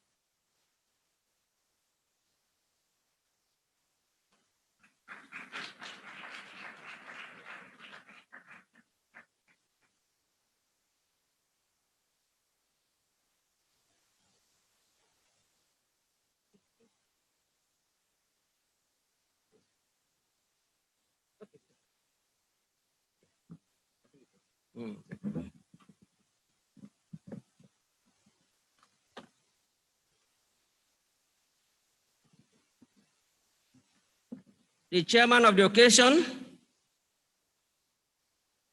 Dr. Tunde Lemo, OFR, His Excellency Mr. Peter Obi, our dear chairman and amiable man, Chief Mike Olorufemi, Chairman, Governing Council, distinguished members of the Governing Council of the University of Nigeria, distinguished professors here present, deans of faculty, directors of institutes and centers,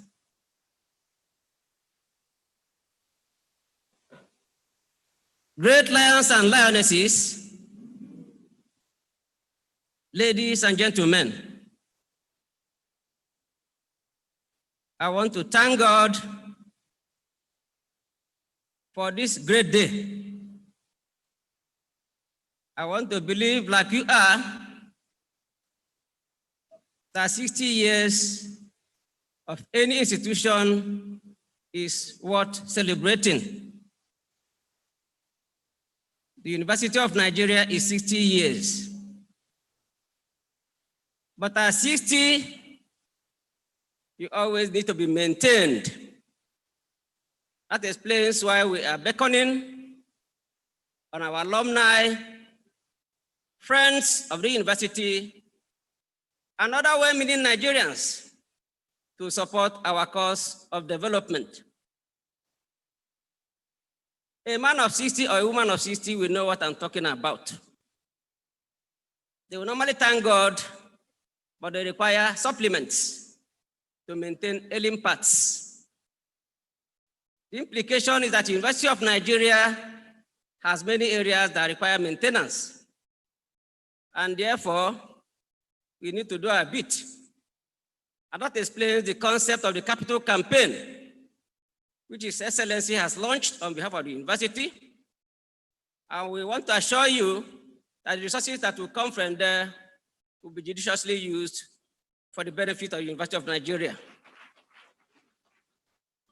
And therefore, I want to thank the Almighty God for this great opportunity, for keeping us alive to witness this occasion. May His holy name be glorified. I want to thank especially the guest lecturer who took our time to give us an exciting and decisive lecture. Those of you who know statistics will know better than somebody like me in the humanities. But I know that once you talk about development, I know where you're going. I believe in pragmatism. And somebody in a small country decided to lift his country from third world to first world nation using 3 key alphabets. MPH. M stands for meritocracy. P, pragmatism. And H, honesty. To bring that together in any nation, you are going to achieve success. And that is what we are clamoring for. I want to see Professor Charles Igwe, our Vice Chancellor, as the Lee Kuan Yew of University of Nigeria. He will turn the University of Nigeria from a theoretical university to a pragmatic one. That explains why we're beckoning on engineering and all the disciplines. If you know where you can add value that we see pragmatically, please come and do it, because the Vice Chancellor will embrace it. The area of honesty we talk about is that we normally tell you we do not need money. What we need is the project. So don't come and give us a naira. We show you a piece of land or any project of interest to us, you do it for us, and we thank God for you. We are beckoning on you to come and support us. I therefore want to thank the Vice Chancellor for his vision and mission for the university, and the chairman of the Senior Ceremonials Committee. He has been an action man, a man of few words, but a man with results. May God bless you. May God bless you and your team. The directors and deans of faculty here present, you have come, you have witnessed. I want to thank you for coming, but we are going to discuss with you because we want to move the University of Nigeria beyond where we met it. So the implication is that all hands must be on deck to lift the University of Nigeria out of the doldrum. And I know that you have the capacity to do that. May God bless you as you join hands with the university, management, and Vice Chancellor to achieve that result. I want to thank in a special way our guests, including those who are listening virtually. May God bless you all. We will invite you any moment to come and do us good. I also want to thank the president of the Alumni Association, the brand new president. The entire business rests in your own field. If you handle it well, the university will be better for it. May God bless you. I want to thank the Almighty God once more and to pray that His mercy shall continue to be with us.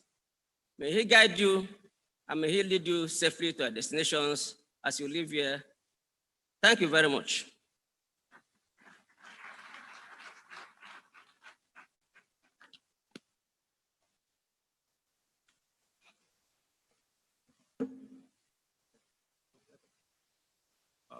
Thank you, DVC, for that very comprehensive vote of thanks. I'm not sure anybody was left out. He also remembered to thank those who connected virtually from different parts of the world.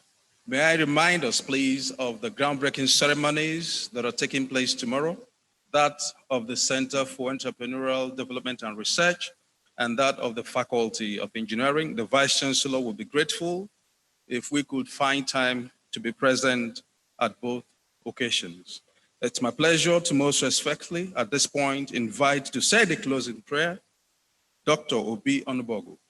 Please, sir, can somebody take the microphone to him?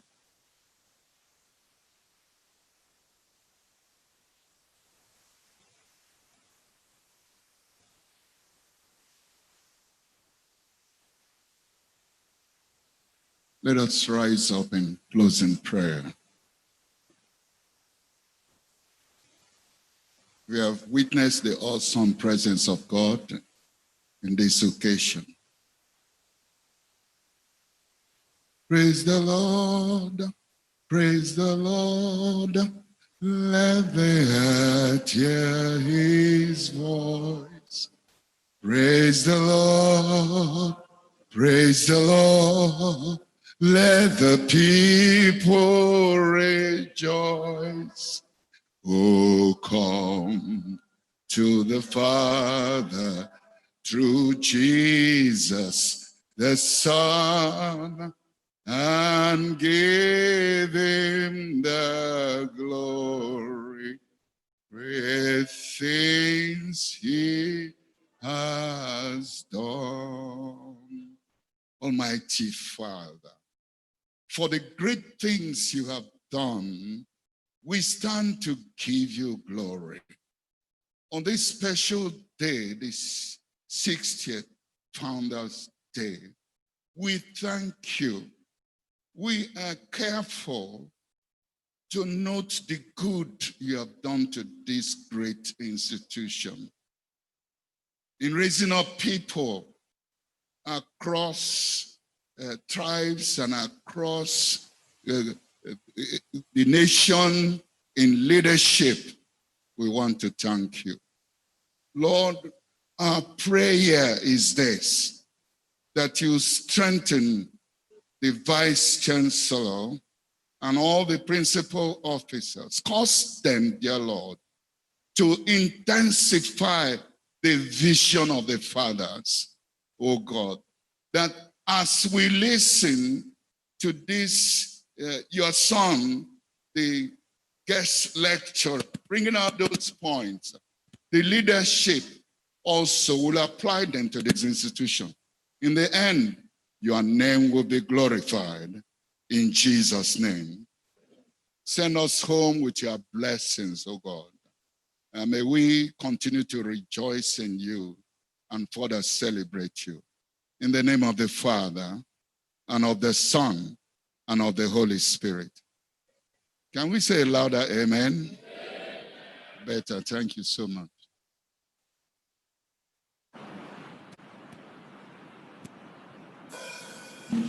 The national anthem, please, while we're still standing. Arise, O compatriots, Nigeria's call obey, to stand our fatherland with love and strength and faith. The labor of our heroes past shall never be in vain. To spread with Christ and might one nation bound in freedom, peace and unity. Thank you. May we stay standing while the Vice Chancellor's procession leaves in reverse order. Thank you very much.